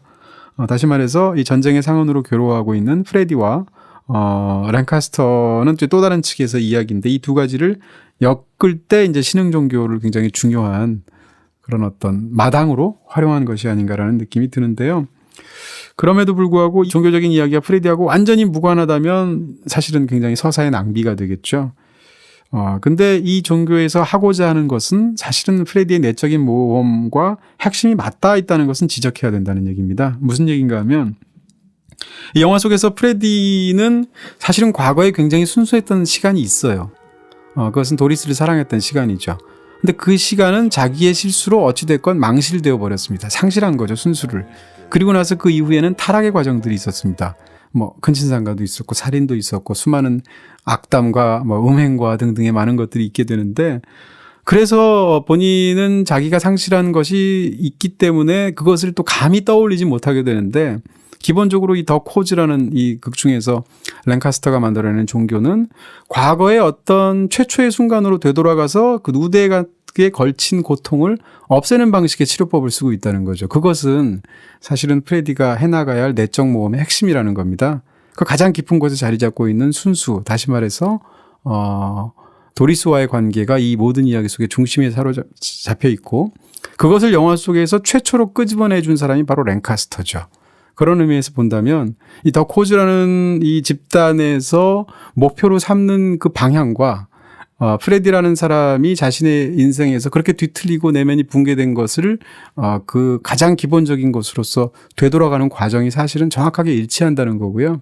그런 면에서 이 더 코즈나 혹은 더 코즈가 연상시키는 사이언톨로지의 맥락을 끌어들인 것이 아닌가 싶은 추측이 되는 겁니다. 다시 말해서 더 코즈라는 극중의 집단에서 바라보는 인간과는 과거는 완벽했다라는 거죠. 최초의 인간은 완벽했는데 그것이 수많은 어떤 윤회 같은 것을 거쳐서 그 이후에 그 삶을 사는 과정에서 수많은 고통들이 축적되는 바람에 지금과 같은 이런 모습이 되었으니까, 그로부터 해결하기 위해서는 그 최초의 완벽했던 과거로 돌아가야 된다. 그것을 다양한 어떤 최면술이라든 이런 방식을 통해서 극중에서 종교 집단에서는 그 집중적으로 그 과거로 돌아가기 위한 어떤 방식들을 사용하고 있죠. 근데 이런 것은 아까도 말씀드린 것처럼 프레디 자체가 자신이 망쳐버렸던 최초의 완벽했던 순간이 있다는 겁니다. 그것이 바로 도리스와의 어떤 순수했던 사랑이었을 텐데, 그 사랑을 본인이 망쳐버리기도 했고, 또 그 이후로 시간이 지나면서 본인이 저지른 수많은 어떤 안 좋은 부분으로 인해서 생겨난 그런 고통스러운 지금 내면이 붕괴된 과정이 있었다는 거죠. 그러니까 사실은 프레디는 최초의 순간으로 돌아가고 싶지만 본인은 돌아갈 용기가 없는 거죠. 그렇지만 코지에 들어감으로 인해서 코지에서는 바로 그런 일을 하는 것이 그쪽의 어떤 훈련법이기 때문에 그 속에서 자신의 어떤 가장 깊고도 내밀하고도 아팠던 도리스와의 기억으로 돌아가게 된다라는 설정이라는 것입니다. 그렇게 들어간 프레디는 코지에서 정말 핵심적인 역할을 하게 되죠. 일단 가장 충실한 행동대장입니다. 기본적으로 어떤 지적인 신앙 체계를 만들어내는데, 랭카스터는 말하자면 뭐 지식인 같은 사람이고 그런 종교인일 텐데, 본인이 너무나 마음에 신흥 종교를 만든 상황에서 사회적인 시선이 굉장히 따뜻할 리가 없죠. 그래서 그런 것과 싸워나가야 되는데, 그 상황에서 함부로 폭력을 자기가 구사할 수는 없습니다. 왜냐하면 자신은 굉장히 점잖은 교주니까.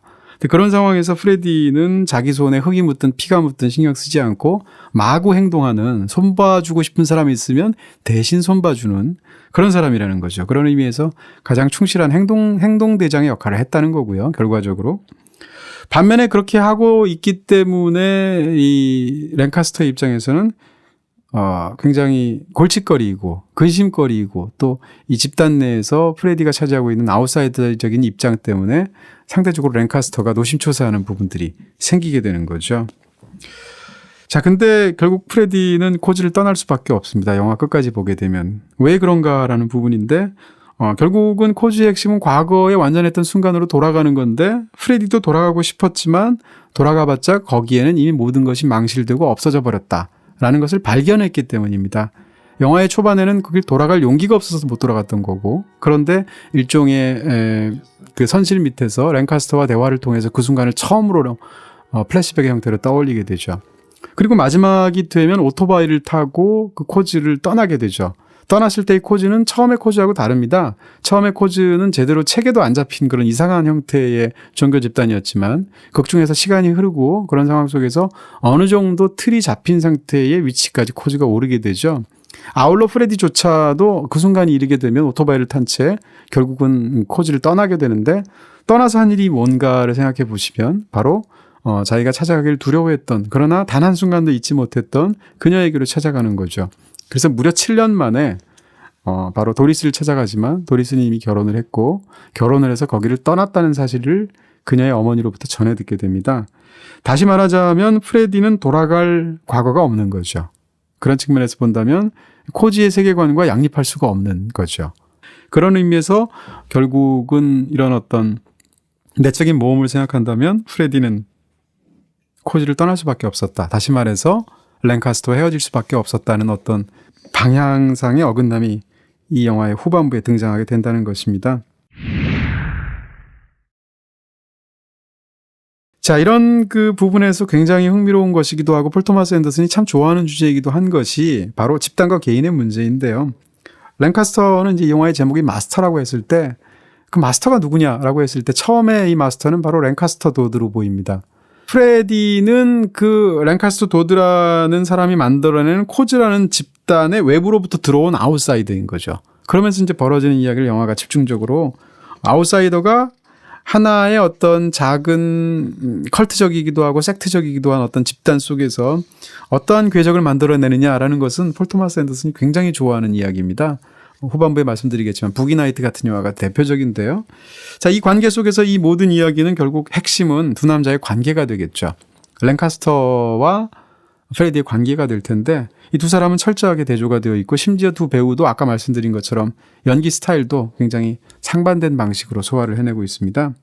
그럼 이제 이렇게 물을 수가 있겠죠. 랭카스터와 프레디에게 서로는 무엇이었나 이런 건데요.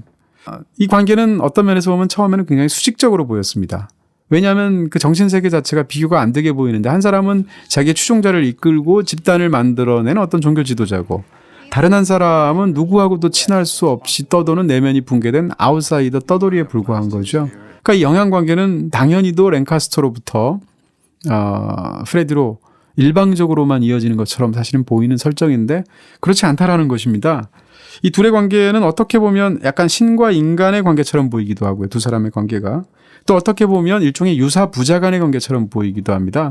말하자면 랭카스터는 일종의 아버지고 프레디는 일종의 아들처럼 보인다라는 부분도 있고요. 또는 어떻게 보면 랭카스터와 그 집단은 일종의 조건이고 프레디는 그 속에 들어간 변수처럼 보이는 일종의 실험적인 환경처럼 보이기도 합니다. 그리고 또 한 가지는 제 생각에 이 두 사람은 연인처럼도 보인다는 거죠. 이제 그런 얘기를 말씀을 드릴 텐데요. 자, 일단 아까 말씀드린 것처럼 프레디가 일방적으로 영향받는 것을 묘사하는 일방적인 관계처럼 보이지만 사실은 둘의 관계는 쌍방향이다라는 이야기를 드려야 될 것 같네요. 프레디가 일단 랭카스터에게 처음 어떻게 발탁되었는지를 한번 생각을 해보시면 밀주 제조 기술 그리고 사진을 잘 찍는 능력 이 두 가지가 있었다는 거죠. 그리고 또 한 가지는 후반부부터 나오게 되는 행동대장으로서 골칫거리들을 해결해주는 능력 이 세 가지였던 것입니다. 그 랭카스터 입장에서 보면 프레디가 굉장히 필요한 사람이었다는 건데요. 일단 첫 번째로는 랭카스터는 지금 자기가 어떤 교리체계를 만들어낸 거죠. 근데 이 교리체계가 제대로 효험이 있다. 혹은 사람들을 제대로 뭐 구원을 하든 아니면 육체 감옥에서 해방을 하든 어떤 식으로든 이렇게 하는 어떤 그런 시스템을 만들어냈는데 그 시스템이 효과가 있다는 것을 증명을 해야 됩니다. 근데 그럴 때 프레디라는 사람이 최적으로 보였다는 거죠. 이게 종교의 초기이기 때문에 바로 그 이유는 프레디가 육체의 감옥에서 일종의 폐소공포증을 느끼는 것 같은 사람이었다는 설정이었을 텐데 그러한 사람을 자신의 눈앞에서 자기의 용적 논리와 영적 체계를 통해서 해방을 시키는 걸 보여주면 당연히 수많은 신도들을 규합하는 데 결정적인 교보제가 되지 않겠습니까? 그러면 필요했다라는 것이고, 두 번째는 그것을 이 남자를 통해서 성공하는 것을 해내고 싶은 일종의 도전의식 같은 것이 이 최초의 이 집단을 만들어내는 사람에게 있었을 것이다 라는 거죠. 반면에 프레디는 이제 집단의 일부분으로 소속되기를 원하는 아웃사이더로서의 희망이 있었다는 겁니다. 기본적으로 세상을 떠돌면서 정주하지 않고 부박하게 떠도는 사람이기 때문에 드디어 자기를 따뜻하게 맞아주는 최초의 집단을 만난 거죠. 거기서 인정받고 싶은 마음도 있고 거기서 닻을 내리고 싶은 마음도 있었던 거죠. 그런 상황에서 랭카스터는 프레디를 일종의 자기의 신념체계를 그대로 따르는 정신적인 아들처럼 생각했다는 겁니다. 바로 이런 설정을 위해서 실제 아들하고는 불화하고 있다는 설정을 집어넣은 거예요. 영화에서 보시게 되면 랭카스터에겐 이미 아들과 딸이 있습니다. 그리고 이 아들과 딸도 신도로서 굉장히 중추적인 역할을 하죠. 근데 중간에 그 테라스에서 아들이 프레디한테 하는 얘기를 보면 자기 아버지가 말하는 저런 종교적인 설파를 하나도 믿지 않고 그것을 냉소하는 그런 대사를 아들이 하고 있죠. 그러니까 이 아들은 믿지 않은데 다만 아버지가 하고 자기는 거기서 또 위세를 부릴 수 있고 또 경제적인 안락함을 누릴 수 있으니까 그냥 믿는 척했던 거죠. 그러니까 다시 말해서 랭카스터의 육체적인 아들은 믿지 않는 아들이지만 그의 정신적인 아들인 멀리서 이 집단에 오게 된 아웃사이더인 프레디는 그것을 믿는 것처럼 보였다라는 거죠. 그런 의미에서 이런 단순히 육체의 아들을 대체하는 정신적인 아들로서 유사 부자 관계가 두 사람한테 성립한다. 이렇게 말씀을 드릴 수가 있다는 겁니다. 그런데 여러분이 이제 마지막으로 결별하는 런던에서 장면을 생각해 보시면 런던까지 가서 마지막으로 랭카스터를 다시 만나게 될 때 프레디가 제일 먼저 만난 사람은 아들이었습니다. 다시 말해서 그 아들의 위치를 그 순간 확인하게 되는 순간 그 육체의 아들 앞에서 정신의 아들은 더군다나 지금은 화합하거나 거기에 녹아 있을 수 없는 위치가 되었기 때문에 떠날 수밖에 없다는 거죠. 이런 것을 일종의 유사 부자의 관계 속에서 풀어낼 수 있다. 이런 얘기고요. 그리고 개인적인 문제도 있었을 것입니다. 랭카스터 입장에서는 자기가 어떤 집단의 리더가 됐습니다. 그 집단을 자기가 만들었어요. 더군다나 그 집단은 종교적인 집단입니다. 그런 상황 속에서 아주 엄격하게 행동을 해야 되는데 본인에게 이 프레디의 밀주가 일종의 숨 쉴 수 있는 일탈과 자유를 제공했다라는 얘기인 거죠. 그러다 보니까 이제 중간에서 술 먹고 이렇게 해롱해롱 되면서 신도들하고 춤을 추기도 하고 그것이 술에 취해서 바라보는 프레디 입장에서는 마치 여신도들이 전부 다 벌거벗은 상태에서 춤을 추는 것 같은 환상으로 보이기도 하는데 바로 그런 일을 보다 못한 이 맥베스 부인 같은 무시무시한 메리 입장에서는 세면대에서 특정한 행동을 남편에게 하면서 몰아붙이게 되는 거죠. 그러지 말라고. 그래서 말하자면 어떻게 보면 랭카스터에게 이 메리는 좀 더 강해지고 보다 더 완벽해지고 보다 더 철통 같은 사람이 되어라라고 몰아붙이는 입장을 가지고 있고 반면에 프레디는 그런 그에게 숨쉴 구석을 주면서 내적으로 교류하는 사람의 역할을 하고 있다는 거죠. 그런 의미에서 메리와 프레디는 친해질래야 친해질 수가 없고 결국 어느 지점을 넘어서게 되면 시종일관 대립하는 관계가 될 수밖에 없습니다. 결국 이 영화에서 마스터가 초반에 만약에 랭카스터라고 말을 한다면 이 마스터 역시 불완전한 인간이라는 얘기고요. 그런 불완전한 인간이 또 다른 불완전한 인간인 프레디를 만나서 사실은 어떤 집단의 지도자지만 벌어지는 그 이야기들 영화가 정말 이상하고도 흥미진진하게 그려내고 있다 이렇게 볼 수 있습니다. 그리고 또 한 가지 이런 얘기를 할 수 있습니다. 이 영화 속에서 굉장히 중요한 장면이 선실에서 처음으로 제대로 진지하게 랭카스터가 묻고 프레디가 일련의 자기 어떤 근친상간을 포함한 그런 고백을 하는 장면이 있을 텐데요. 그 장면은 아마 두 사람을 송두리째 바꿨을 겁니다. 일단 프레디는 바꿨겠죠. 왜냐하면 누구한테도 그런 고백을 한 적이 없을 것이고 영화의 초반부에 그 정신과 진료를 받는 장면이 있죠. 군에서 제대를 하고 나서 그 상흔을 치료하기 위해서 정신과 의사한테 상담하는 장면이 있는데 그때 살짝 도리스에 관한 얘기를 포함한 얘기를 하려다가 그냥 안 하는 장면이 있습니다. 그러니까 누구에게도 얘기를 하지 않았겠죠. 근데 그런 정신과 의사한테 진료를 받는 것 같은 유사한 그런 행동을 이번엔 두 번째로 랭카스터 앞에서 하게 될 때는 그 내적인 것을 다 드러내게 된다는 거죠. 그런 의미에서 프레디는 자신의 내면의 상처와 그 모든 혼란을 그대로 보여준 최초의 사람이 랭카스터니까 그 랭카스터한테 애착을 느낄 수밖에 없는 거죠. 반면에 랭카스터 입장에서는 이제 막 집단을 만들고 종교를 만들었습니다. 근데 자기한테 진심으로 대하기도 했고 또는 자기가 지금 막 만들어내는 그런 체계 속에서 가장 잘 작동해서 가장 내적인 아픔을 드러내는 사람을 최초로 발견한 거거든요. 그러니까 이 랭카스터 입장에서도 프레디가 너무나 중요한 사람이라는 거죠. 그러니까 그 선실 속에서 두 사람이 주고받았던 그 내밀한 대화는 영화에서도 굉장히 인상적으로 묘사가 되어 있고 그 두 배우의 힘이 너무너무 강력하고 심지어는 조명이나 이런 모든 것들도 그 두 사람의 상황 속에 집중하도록 되어 있는데 그런 것이 두 이야기에 얼마나 큰 작용을 한 어떤 원점 같은 그런 경험이었을까를 상상하게 해줍니다. 네, 바로 그 부분에서 그 장면을 좀 더 말씀을 드려야 되겠다는 생각이 듭니다. 근데 여기에 관해서 일단 제가 굉장히 인상적으로 읽은 폴 토마스 앤더슨의 인터뷰 내용이 있는데요. 폴 토마스 앤더슨이라는 이런 걸출한 감독은 대체 영화를 어떻게 처음 시작하는 걸까라는 부분입니다. 근데 폴 토마스 앤더슨의 인터뷰에 따르면 시나리오를 쓸 때 일단 본인은 대화에서 시작한다는 겁니다. 놀랍게도. 그 대화라는 것은 어떤 건가 하면 어떤 중요한 두 인물을 아주 기본적인 설정만으로 만들어내고 구체적인 설정을 하지 않고 그런 다음에 그 두 인물을 상상 속에서 대화를 시킨다는 거죠.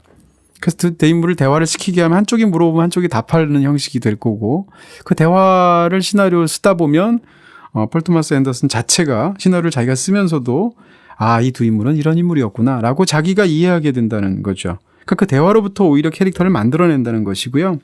그로부터 다시 이 모든 이야기를 만들어내는 그런 굉장히 독특한 과정으로 시나리오를 쓴다고 본인이 인터뷰 때 밝힌 적이 있습니다. 바로 그랬을 때 그렇게 처음 이 마스터에서 구상한 대화가 그 선실 장면이었다는 거죠. 그래서 그 선실에서 자신 처음엔 굉장히 껄렁해 보이고 심지어는 지저분해 보이고 그랬던 남자가 자기 어떤 굉장히 아무에게도 얘기하지 않을 것 같은 그 내밀한 진실을 드러내고 그 모습을 바로 앞에 있는 랭카스터가 보고 그 대화를 쓰는 순간 이 모든 이야기가 탄생했다. 라고 볼 수도 있죠. 바로 그런 의미에서 마스터를 보시면 지금 말씀드리는 이 장면이 아마도 관객들한테는 잊혀지지 않는 그런 부분으로 남아있는 이유를 짐작하실 수 있을 것입니다.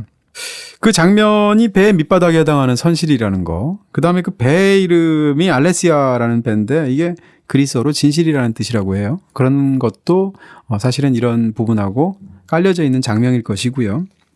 이 장면은 영화적으로도 굉장히 흥미롭습니다. 일단 강렬한 클로즈업을 쓰고 있고요. 기본적으로 쇼트와 역쇼트의 관계로 두 사람을 갈마들면서 편집을 하거나 촬영하는 방식을 쓰고 있는데 기본적인 장치가 거의 없습니다. 그러니까 영화 속에서 등장하는 것이 사실상 두 사람만 있는 것처럼 보이죠. 그래서 어떻게 보면 굉장히 신화적이면서도 원초적인 공간으로 보이고 거기서 듣는 자와 말하는 자만 존재하는 굉장히 강렬한 그런 미니멀적인 장면인 것이죠. 거기다가 이제 조명도 특정한 부분에서만 이렇게 비추기 때문에 얼굴에서 항상 한쪽은 음영에 이렇게 잠겨져 있는 모습들 같은 것을 볼 수도 있고 거기다가 이 두 배우의 연기력이 워낙 훌륭하기 때문에 이 정서적인 임팩트가 엄청난 명장면이 되었습니다. 이 장면까지 보고 나면 비로소 프레디 퀼이라는 지긋지긋하고 보기도 싫고 음담패설이나 하고 형편없어 보이는 주인공이 관객 입장에서는 마음이 가기 시작하죠. 어떻게 보면 이 장면부터 비로소 관객들의 마음이 열린다고나 할까요? 흥미로운 것은 이때 두 사람이 대화를 할 때 프레디는 답하는 사람이고 랭카스터는 묻는 사람이라는 그 관계가 굉장히 중요할 것입니다. 사실은 이 랭카스터가 만들어내는 코즈라는 것 자체가 물음의 종교인 거예요.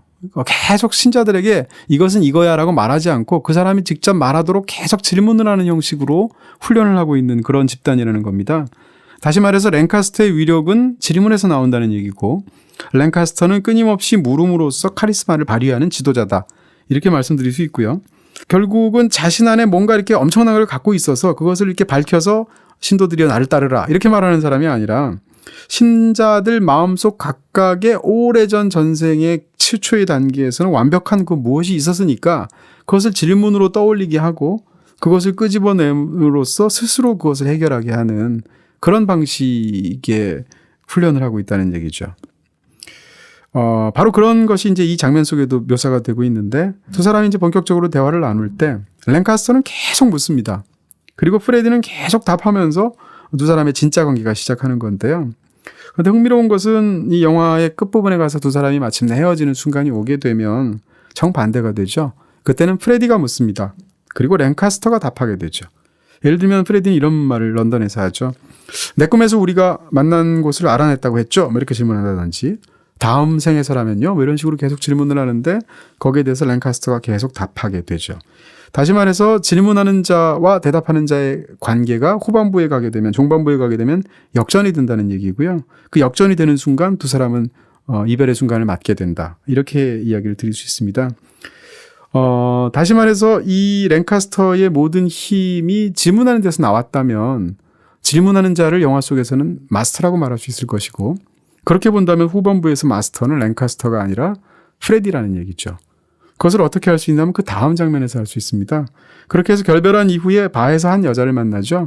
그래서 눈짓을 하고 만나서 두 사람은 육체적인 관계를 갖게 되는데, 그때 육체적인 관계를 갖는 중간에 바로 프레디는 질문을 합니다. 그리고 여자로 하여금 대답을 하게 하죠. 심지어는 그때 했던 질문들은 오래전 랭카스터가 했던 질문들입니다. 다시 말해서 그때 프레디는 랭카스터가 했던 마스터로서의 역할을 질문을 통해서 수행한다고 볼 수 있는 것이고요.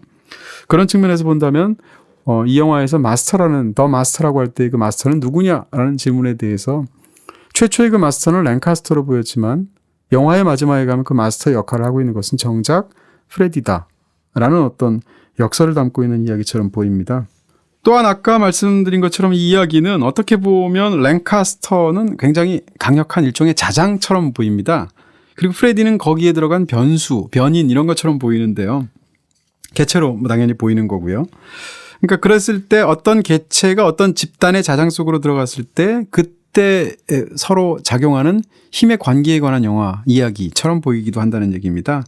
그러니까 어떤 거대하고도 강력한 힘을 가진 어떤 그런 흡인력을 갖고 있는 집단이 있고 거기에 어떤 사람이 있는데 그 속에 어떤 떠도는 아웃사이더가 들어갔을 때 과연 어떤 일이 벌어지는가를 지켜보는 그런 구성을 이야기가 갖고 있다는 얘기죠. 말씀드린 것처럼 프레디는 방랑하는 인물, 정주하지 않는 인물이라면 정반대로 랭카스터는 정주하는 인물이라고 말할 수 있습니다. 떠돌아서야 집단을 유지할 수가 없을 테니까. 근데 이제 둘이 처음에 어디서 만나는가라는 것도 굉장히 흥미롭게 보이는데요. 두 사람이 처음에 만나는 곳은 배였다는 거죠. 아까 제가 초반에 말씀드린 것처럼 프레디는 육지에 서면 불안해지는 사람입니다. 그리고 바다 위에 있을 때 편안해지는 사람이거든요. 근데 바다 위에 있으면 필연적으로 떠돌 수밖에 없겠죠. 바로 그런 측면에서 두 사람의 어떤 교묘한 정가운데 접점에서 만난다고 볼 수 있는 것이 바로 바다에 떠 있는 배 위였다라는 얘기고요. 그렇게 해서 두 사람이 그 배에서 만나게 되는데 헤어질 때 보면 배가 아니라 굉장히 넓고 큰 완벽하게 정주를 할 수 있는 그런 런던의 건물에서 두 사람이 헤어지게 되는 것으로 대조가 되어 있죠.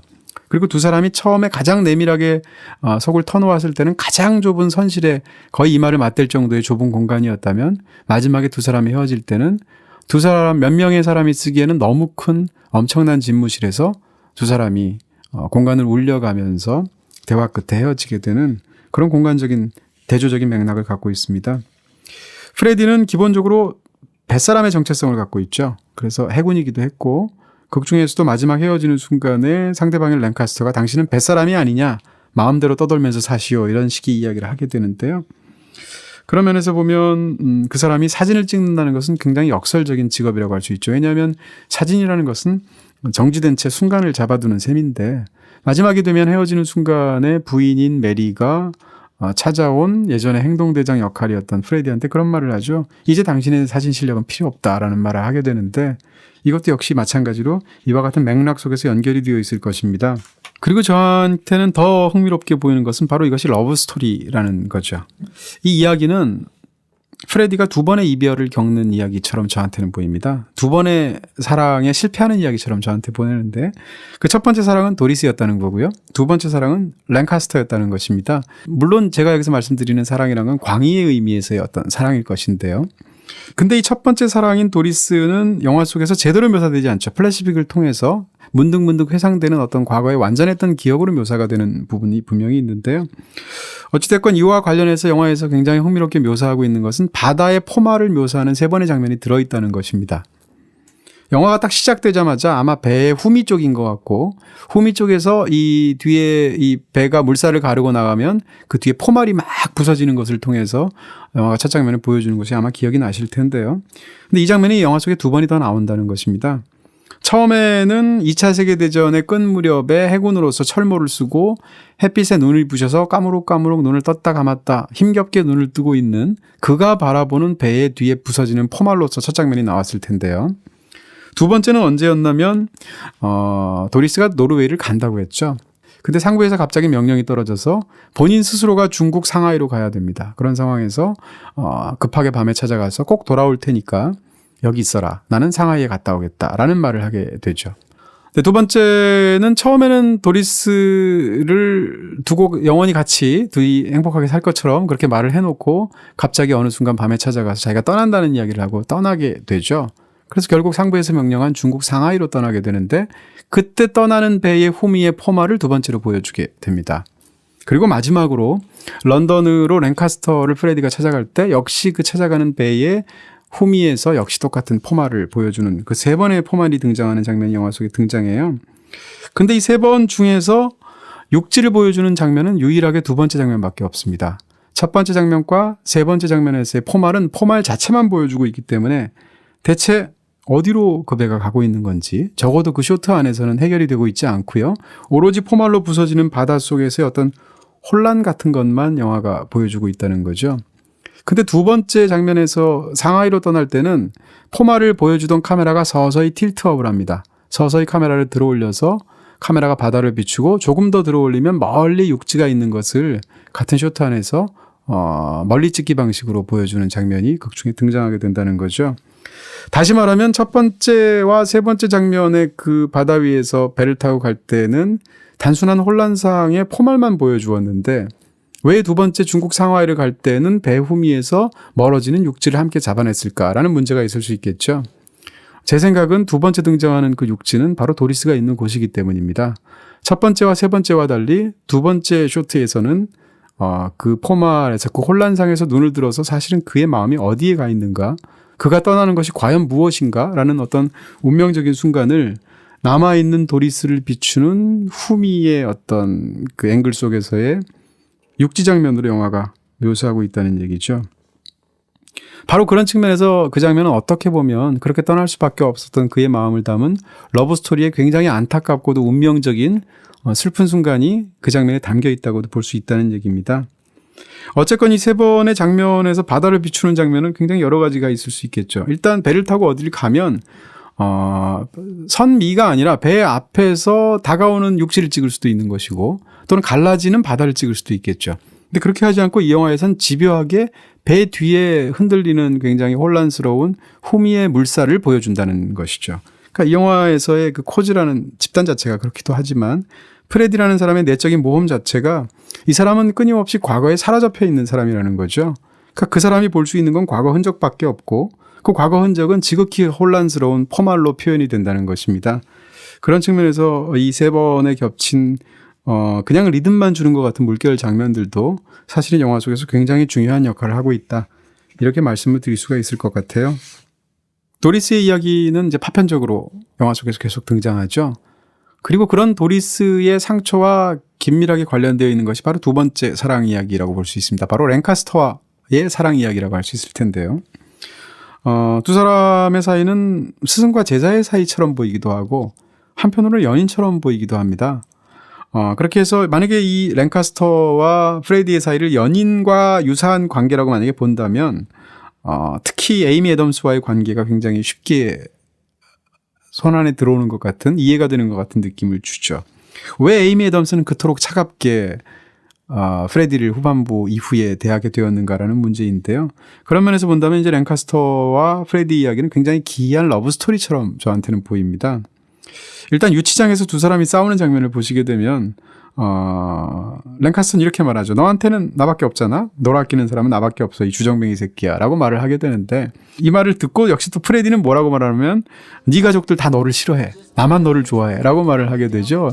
사실은 세상에서 너밖에 없고 너 주변에는 나밖에 없다라는 걸 확인시켜주는 어떻게 보면 과격해서 그렇지 이 자체가 굉장히 사랑의 말이라는 생각이 드는 거고요. 그렇게 두 사람은 세상에 단 하나밖에 없는 존재라는 뜻인 거죠. 제 말씀은 이제 두 사람이 동성애적인 사랑을 직접 육체적으로든 정신적으로든 나누었다라는 뜻은 전혀 아니고 두 사람의 내적인 관계는 사실상 사랑하는 사이로 보인다라는 뜻입니다. 좀 더 광의의 개념이 될 것 같은데요. 어쨌건 이렇게 두 사람은 서로가 서로에 대해서 의존할 수밖에 없는 이유가 이런 감정적인 이유가 있게 되는데, 이런 장면들이 어떻게 보면 불필요하게도 보이는 바닥을 서로 막 함께 구르면서 웃으면서 레슬링 하듯이 장난치는 장면이 있지 않습니까? 그 장면 자체는 사실상 제가 볼 땐 러브씬처럼 보인다는 겁니다. 그리고 그 장면 이후의 장면이 바로 랭카스터 입장에서 집중적으로 세 가지 방식을 통해서 그의 내면을 해방시켜주는 훈련을 집중적으로 시켜주는 장면으로 이어지게 되거든요. 그런 측면에서도 두 사람의 어떤 감정적인 교류 같은 것이 이런 장면들 깊숙이 담겨져 있는 것으로 보입니다. 이제 종반부 부분이 뭐 영화에서 가장 중요할 테니까 그런 부분들을 한번 따라가면서 감춰진 것들 혹은 드러난 것들의 어떤 함의를 한번 살펴보는 것이 어떤가 이런 생각이 드는데요. 일단 오토바이를 타고 그 집단을 충동적으로 떠나게 되죠. 그런 떠나게 되는 걸 어느 순간 랭카스터가 알게 돼서 그것을 이제 손그늘을 하고 쳐다보는 장면이 그 장면의 마지막일 텐데, 그리고 두 사람은 헤어졌죠. 시간이 좀 흐른 것으로 보이는데, 극장에서 자다가 랭카스터의 전화를 받게 되는 장면이 영화 속에 등장하게 되고, 그래서 이제 런던으로 찾아가게 되죠.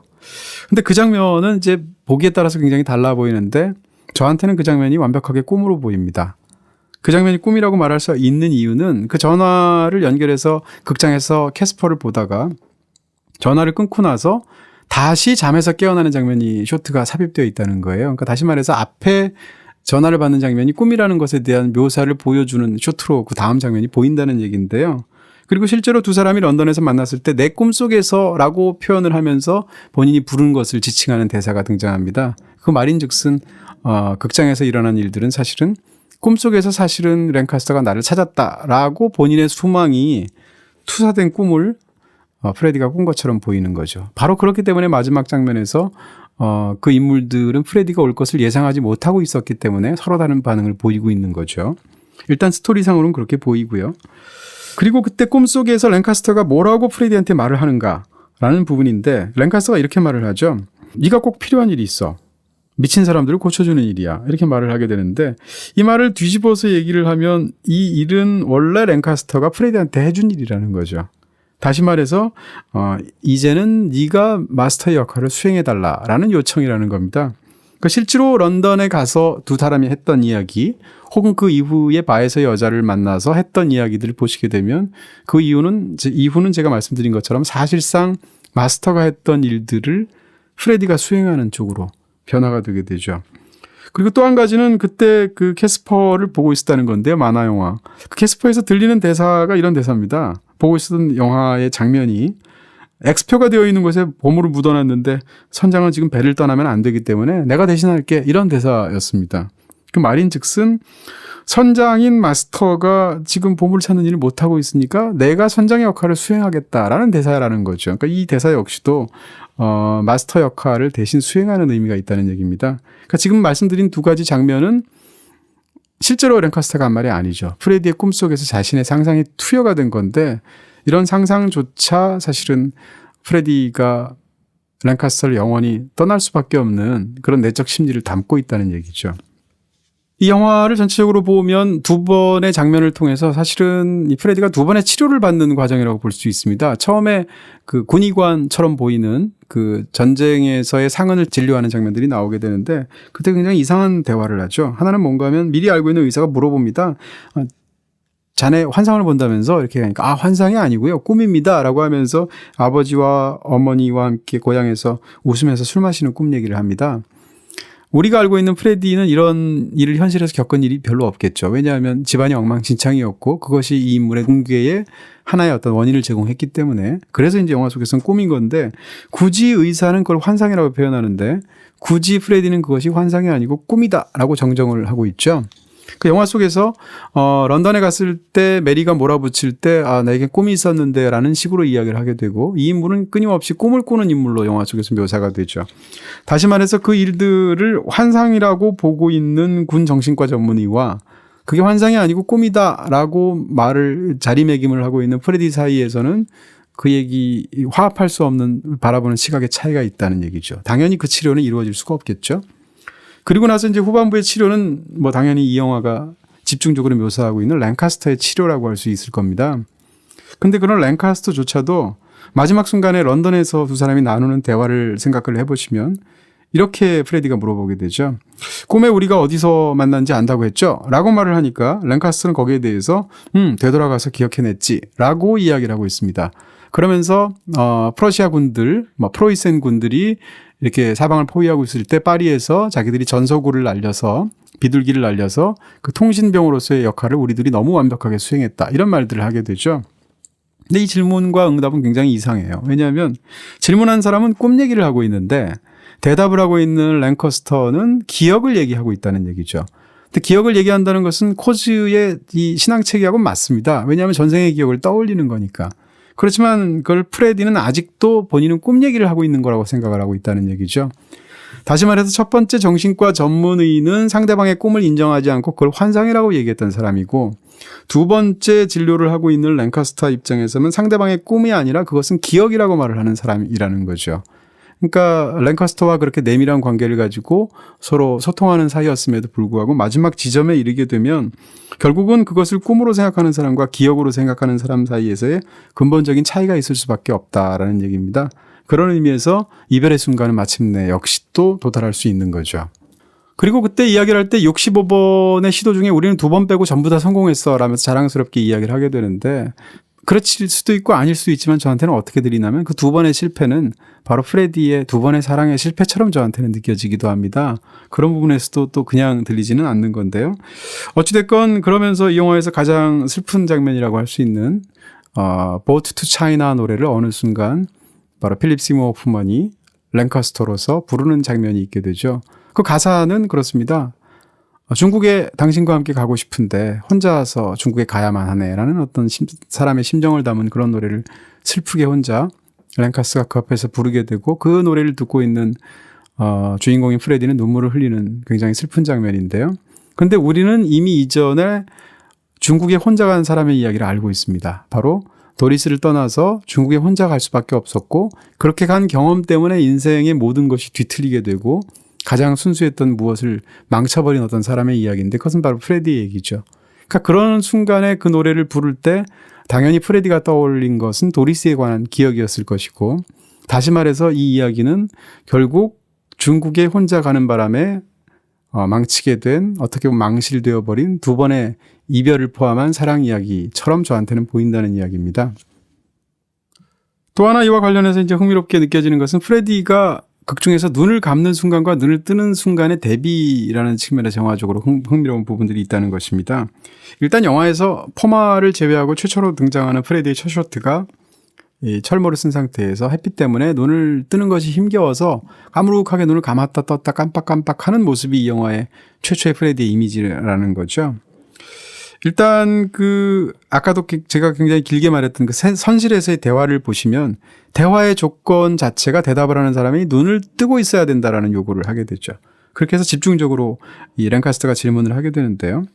근데 흥미로운 것은 그렇게 눈을 부릅뜨고 두 사람이 대화를 주고받는 끝에 가장 중요한 순간에 마침내 도리스 이야기를 하게 되고 도리스 이야기에 침잠할 때 소리를 지르는 프레디한테 랭카스터가 눈을 감으라고 이야기를 한다는 거죠. 그 눈을 감는 순간 무엇이 들리나라고 질문을 하게 됩니다. 근데 흥미로운 것은 그때 눈을 감으라고 한 상태에서 무엇이 보이나라고 말하지 않고 과거에 대해서 무엇이 들리나라고 질문한다는 얘기고요. 그랬을 때 그는 그 소리를 떠올리면서 최초로 그녀의 집으로 찾아갔던 자기의 순간이 영화 속에서 플래시백으로 펼쳐지고 있다는 얘기죠. 그리고 이제 현재의 장면으로 돌아오게 되면 그 과거에서 그녀가 부른 노래를 따라 부르는 이제 프레디 모습이 영화 속에서 펼쳐지게 되는데 흥미로운 것은 이 장면이 이제 얘기를 듣고 있는 랭카스터의 어깨를 걸고 그 장면을 연기하고 있는 프레디의 얼굴을 찍는 방식으로 보통 오버 더 숄더라고 하는 그런 앵글로 찍혀져 있죠. 근데 이전에 오버 더 숄더 앵글하고 카메라 위치가 좀 다릅니다. 좀 더 우측으로 가서 다시 말해서 랭카스터의 뒷모습이 조금 더 많이 그 카메라의 위치 때문에 프레디의 모습을 가리는 방식으로 그 장면이 찍혀져 있다는 거죠. 이런 카메라 이동은 두 사람의 영향관계를 사실은 그런 카메라 쇼트 속에서 인물들의 관계를 통해서 보여주는 거죠.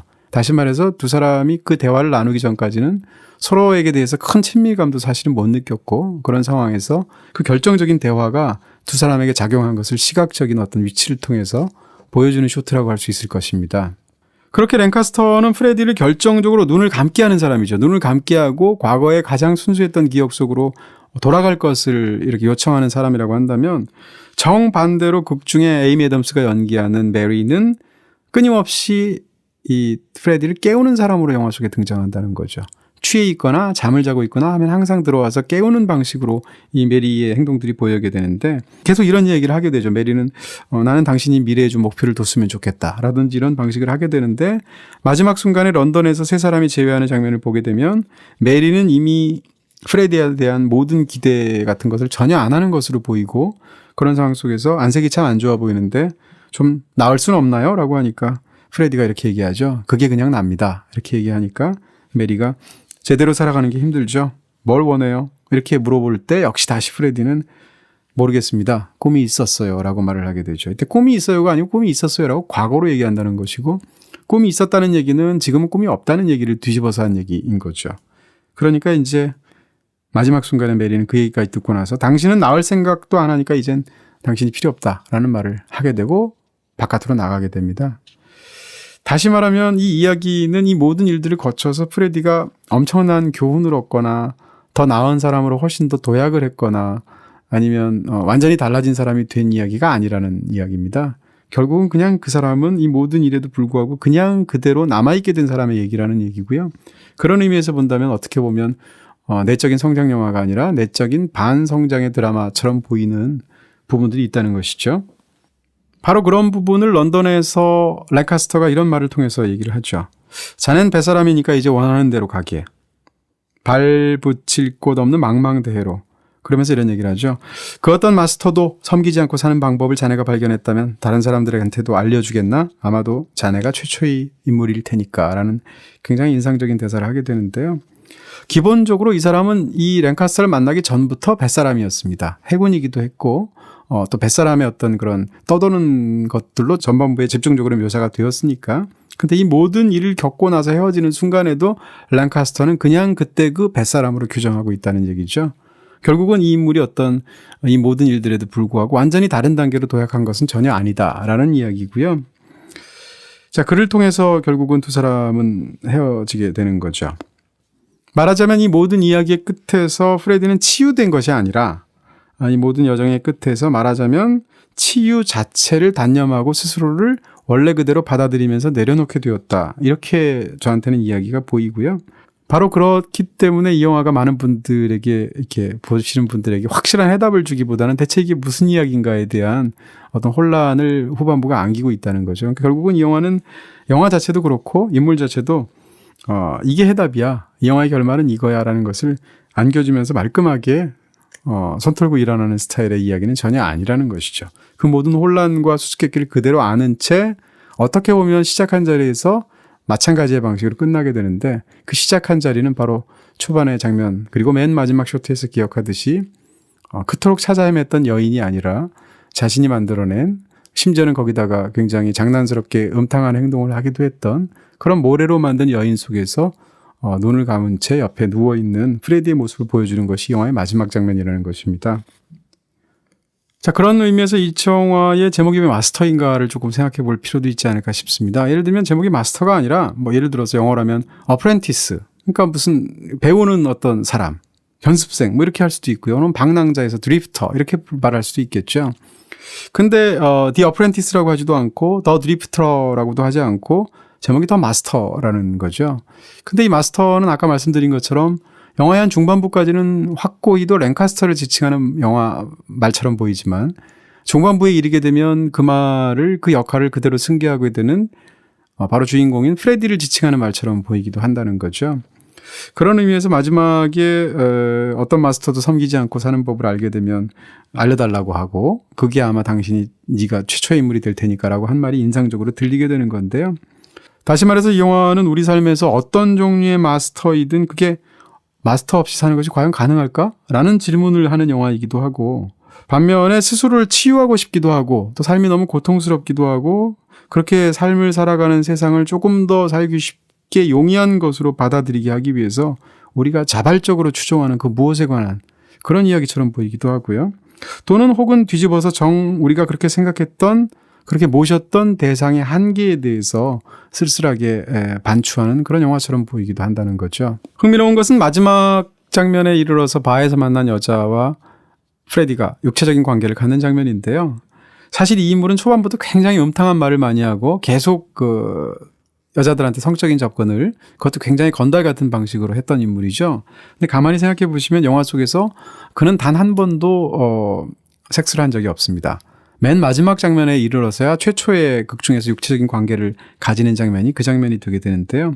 초반에 보시면 그렇게 모욕을 하듯이 함부로 굴었던 것은 해변에 있었던 만든 육체 영상이었고, 두 번째로 초반에 옷을 팔러 다니는 여자와 관계가 있었을 것 같은 상황이 있었는데, 그녀와 함께 이렇게 서로 음탕한 대화를 주고받을 때까지는 무슨 일이라도 할 것처럼 보였지만 정작 저녁에 데이트라는 상황에서는 그녀가 옆에 앉혀놓고 옆에서 그냥 잠만 자는 모습을 영화가 보여주고 있죠. 다시 말해서 프레디는 육체적인 관계를 전혀 갖지 않거나 가질 수 없는 남자처럼 이 영화에서 보입니다. 그리고 중반에 보시게 되면 랭카스터의 딸조차도 심지어는 그의 허벅지에 손을 올려가면서 유혹의 제스처를 취할 때 그 손을 이렇게 옮겨놓는 방식으로 거부하게 되는 모습도 볼 수 있죠. 그러니까 우리가 초반에 보았던 이 인물의 성향이라고 생각했던 것과 달리 그는 어떤 섹스에 대해서 굉장히 강박적인 거부가 있었던 남자인 것으로 보이는 건데요. 그러다가 마지막 순간에 이 모든 일이 끝나게 되면 바에서 만난 여자와 마침내 두 사람은 성적인 관계를 가지는 것으로 묘사가 됩니다. 이 섹스 장면은 저한테는 일종의 의식처럼 보인다는 건데요. 그 의식은 그의 인생 동안에 접어두었던 어떤 그 상대가 누구이든 미완의 어떤 의식이겠죠. 그것의 해소처럼 보이는 장면이 바로 그 장면이 아닌가. 바로 그렇기 때문에 그 둘이 육체적인 관계를 가지는 장면은 그 묘사에도 불구하고 무척이나 슬프게 느껴지는 맥락을 갖고 있습니다. 결국 영화의 마지막 쇼트에 이르게 되면 우리가 처음에 보았던 모습을 보게 되는데요. 해변에 만들어 놓은 여자 모래상 옆에 옆으로 누워서 눈을 감는 그의 모습을 마지막으로 영화가 끝나게 됩니다. 그때 흐르는 노래는 고전적인 팝 넘버인 Changing Partners인데요. Changing Partners란 말 자체에서 이 영화에서 그가 사랑했던, 만약에 러브스토리로 본다면 두 사람을 떠올릴 수 있을 것이고, 그런 그 두 번의 사랑조차도 지금은 또다시 Changing Partners를 해야 되는 순간을 맞으면서 영화는 이제 끝나게 됩니다. 그러면서 그의 곁에 남아있는 것은 그냥 그가 만들어 놓고 빚어놓은 볼품없는 여자 모래사항에 불과한 것이죠. 네, 이 영화의 이야기가 갖고 있는 어떤 부분들에 대해서는 집중적으로 이야기를 드린 것 같고요. 이 영화의 어떤 형식적인 부분들도 좀 말씀을 드려야 될 것 같습니다.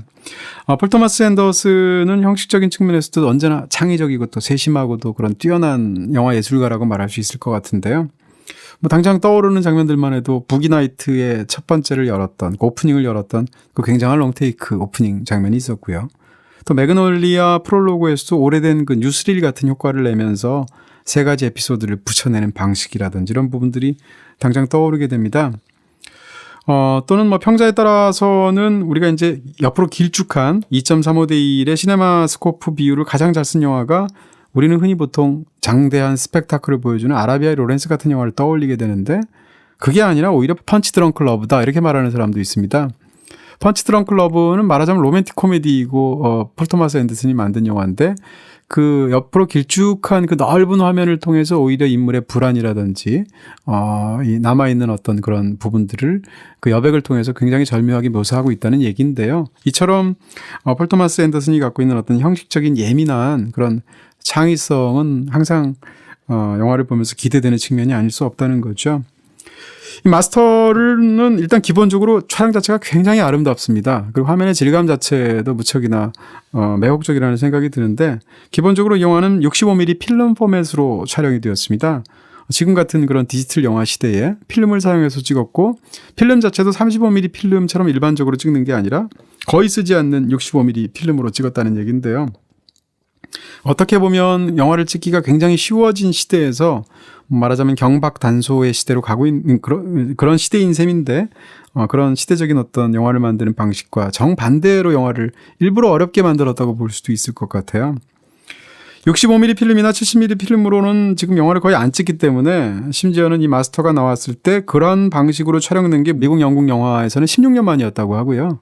이 마스터가 나오기 16년 전에 케네스 브래너가 햄릿 찍었는데 그때 그 영화를 70mm로 찍었다고 하니까 그야말로 16년 만에 일반적으로 찍지 않는 방식으로 65mm 필름으로 찍은 그런 작품이 되겠습니다.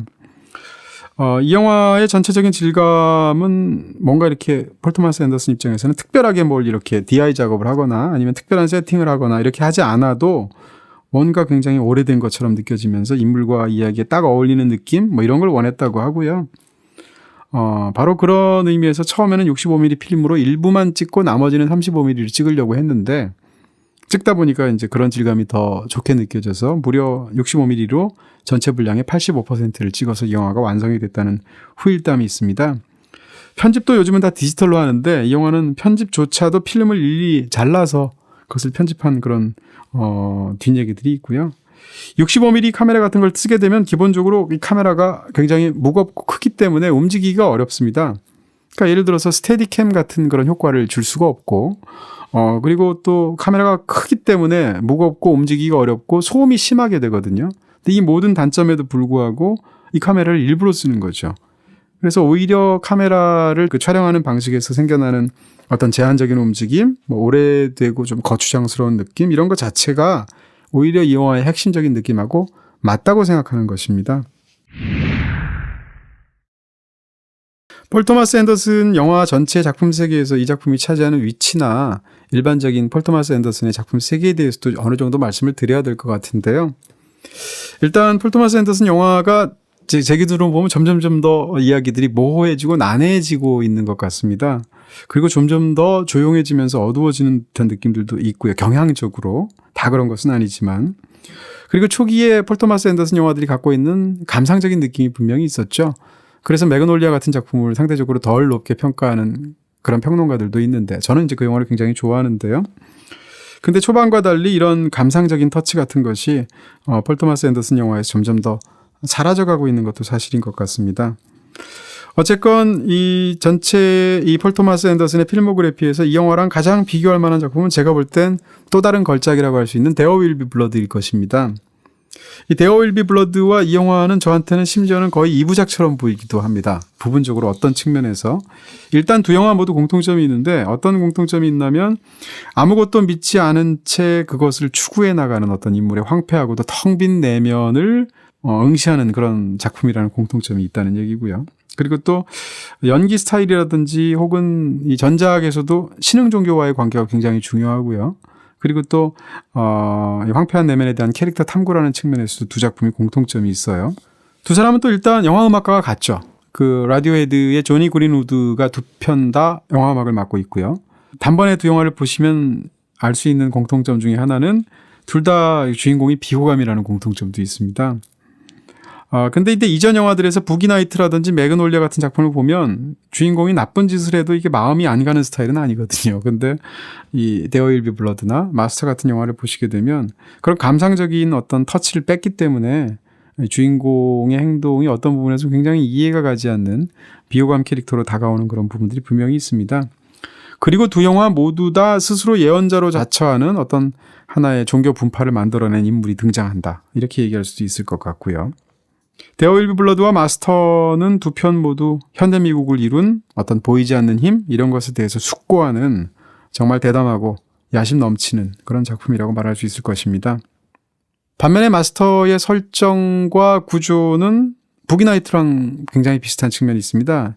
두 영화의 공통점은 이런 거죠. 어떤 한 아웃사이더인 떠돌이가 있습니다. 근데 그 떠돌이가 어떤 확고부동한 그런 공동체 의식을 공유하고 있는 작은 집단 속으로 들어가게 되고 거기서 카리스마 넘치는 지도자를 만나서 관련을 맺다가 나오면서 끝나는 이야기다라는 측면에서 부기나이트와 마스터는 공통점이 있다는 얘기고요. 그럴 때 그 집단은 일종의 가족이나 유사가족의 형태를 띠고 있고 주인공은 그 속에서 말하자면 단독자로서 교류를 하다가 결국은 그로부터 결별되어서 나오면서 이야기가 종료되는 그런 구조를 갖고 있다는 거죠. 마스터에서 이 코즈라는 그 집단을 다루고 있는 태도는 말하자면 폴 토마스 앤더슨의 부기나이트에서 70년대 샌퍼난도 밸리의 포르노 업계를 다루는 그런 태도랑 굉장히 유사하고요. 어떻게 보면 데어 윌 비 블러드의 그 20세기 초의 오일붐을 다루는 태도하고도 부분적으로 유사한 측면이 있는 것처럼 저한테는 보입니다. 말하자면 이런 이야기들은 이제 일종의 인물들 사이에 위계가 내재가 되어 있고 상하가 있고 그리고 굉장히 특정하게 아주 강렬하면서도 외부에서 보면 좀 배관시되는 어떤 집단 속에 들어간 한 개인의 이야기라는 점에서 같다는 건데요. 폴 토마스 앤더슨의 영화에서는 이렇게 서로 대등하지 않은 일종의 유사 부자 관계 이런 것이 굉장히 중요합니다. 그래서 이런 것을 반복적으로 영화하고 있는데요. 그래서 그 부자 관계 속에서 서로 끌어당기기도 하고 밀쳐내기도 하는 그런 힘이 함께 작용하는데 대표적으로 리노의 도박사 같은 작품, 부기나이트, 매그놀리아, 데어 윌비 블러드가 전부 다 이런 유사 부자 관계를 집중적으로 탐구하고 있기도 해요. 리노의 도박사에서는 그것이 이제 그 도박을 하는 사람들의 세계일 것이고요. 그 다음에 부기나이트에서는 포르노를 찍어내는 그 사람들의 이야기니까 그 업계가 되겠죠. 그럼 매그놀리아에서는 퀴즈쇼랑 관련된 거대한 비즈니스를 다루고 있는 그 방송국 자체가 그런 공동체 역할을 하고 있고, 데어 윌비 블러드에서는 석유 채굴업자가 그렇죠. 그러니까 이런 식으로 어떤 그 굉장히 물질주의적인 어떤 그 목표들을 주인공들이 갖고 있죠. 돈을 많이 번다든가 이런 식의 방식을. 근데 그것이 뭐 신흥 종교 같은 어떤 이상한 정신주의와 맥이 닿으면서 기이한 드라마가 펼쳐지는 그런 이야기를 폴 토마스 앤더슨이 굉장히 선호하고 있는 것으로 보입니다. 마지막으로 폴 토마스 앤더슨은 특정한 시기의 어떤 시대성 이런 거를 집중적으로 살려내는 것을 굉장히 좋아하는 것 같은데요. 부기나이트의 1970년대 어떤 캘리포니아의 샌퍼르난도 밸리 주변의 풍경들이라든지 혹은 데어 윌비 블러드에서 집중적으로 묘사하는 20세기 초반의 어떤 석유 채굴업자들이 활동하는 그런 무대라든지 이런 것들인데요. 마스터에서는 그것이 바로 1950년대라는 거죠. 1950년대 미국의 이야기일 텐데 그래서 이제 65mm 필름을 사용하는 것이 중요했겠죠. 폴 토마스 앤더슨 개인적인 부분들도 영화에 들어간 것 같습니다. 폴 토마스 앤더슨의 아버지가 2차 세계대전 당시에 퇴역 군인이었다고 하고요. 또 프레디의 극 중에 설정되어 있는 것과 마찬가지 같은 고향 출신이었다는 거죠. 그래서 그런 아버지 이야기를 극 중에 약간의 맥락으로서 폴 토마스 앤더슨이 깔고 있고요. 말하자면 폴 토마스 앤더슨에게 1950년대에 펼쳐지는 이 마스터 이야기는 아버지의 시대에 관한 이야기처럼 저한테는 보인다는 것입니다. 1950년대는 미국 20세기 역사에서 아마도 가장 최고의 호황기를 누렸던 시대로 기록이 되고 있고요. 물론 냉전 시대이기도 했습니다만 2차 세계대전 다음에 미국이 본격적으로 전 세계 유일한 최강대국의 그 지위에 오른 시기라고 할 수가 있죠. 근데 그런 세계일수록 그런 시대일수록 오히려 그 번영의 그늘 속에서 그 번영의 이면 속에서 어떤 미국인들의 불안과 공허 같은 것이 있게 되는데 그것을 가장 독특한 방식의 창의적인 이야기를 통해서 소화해낸 것이 바로 오늘 여러분께 소개해드린 폴 토마스 앤더슨의 마스터인 것 같습니다. 자, 이렇게 해서 무비딥 2017년 최초의 방송을 마무리하게 됐습니다. 영화의 러닝타임만큼 제가 주저리 말이 많았던 것 같은 그런 생각이 드는데요. 그만큼이나 정말 얘기할 것도 많은 작품이기도 하고 제가 이 작품을 워낙 좋아하기도 하고 걸작으로서 여러분께 꼭 소개해드리고 싶고 설명드리고 싶은 그런 작품이어서 길어졌던 것 같습니다. 자, 저는 이렇게 해서 무비딥 이동진의 21세기의 걸작들이라는 테마의 두 번째 작품으로 다시 또 찾아뵙도록 하겠습니다. 감사합니다.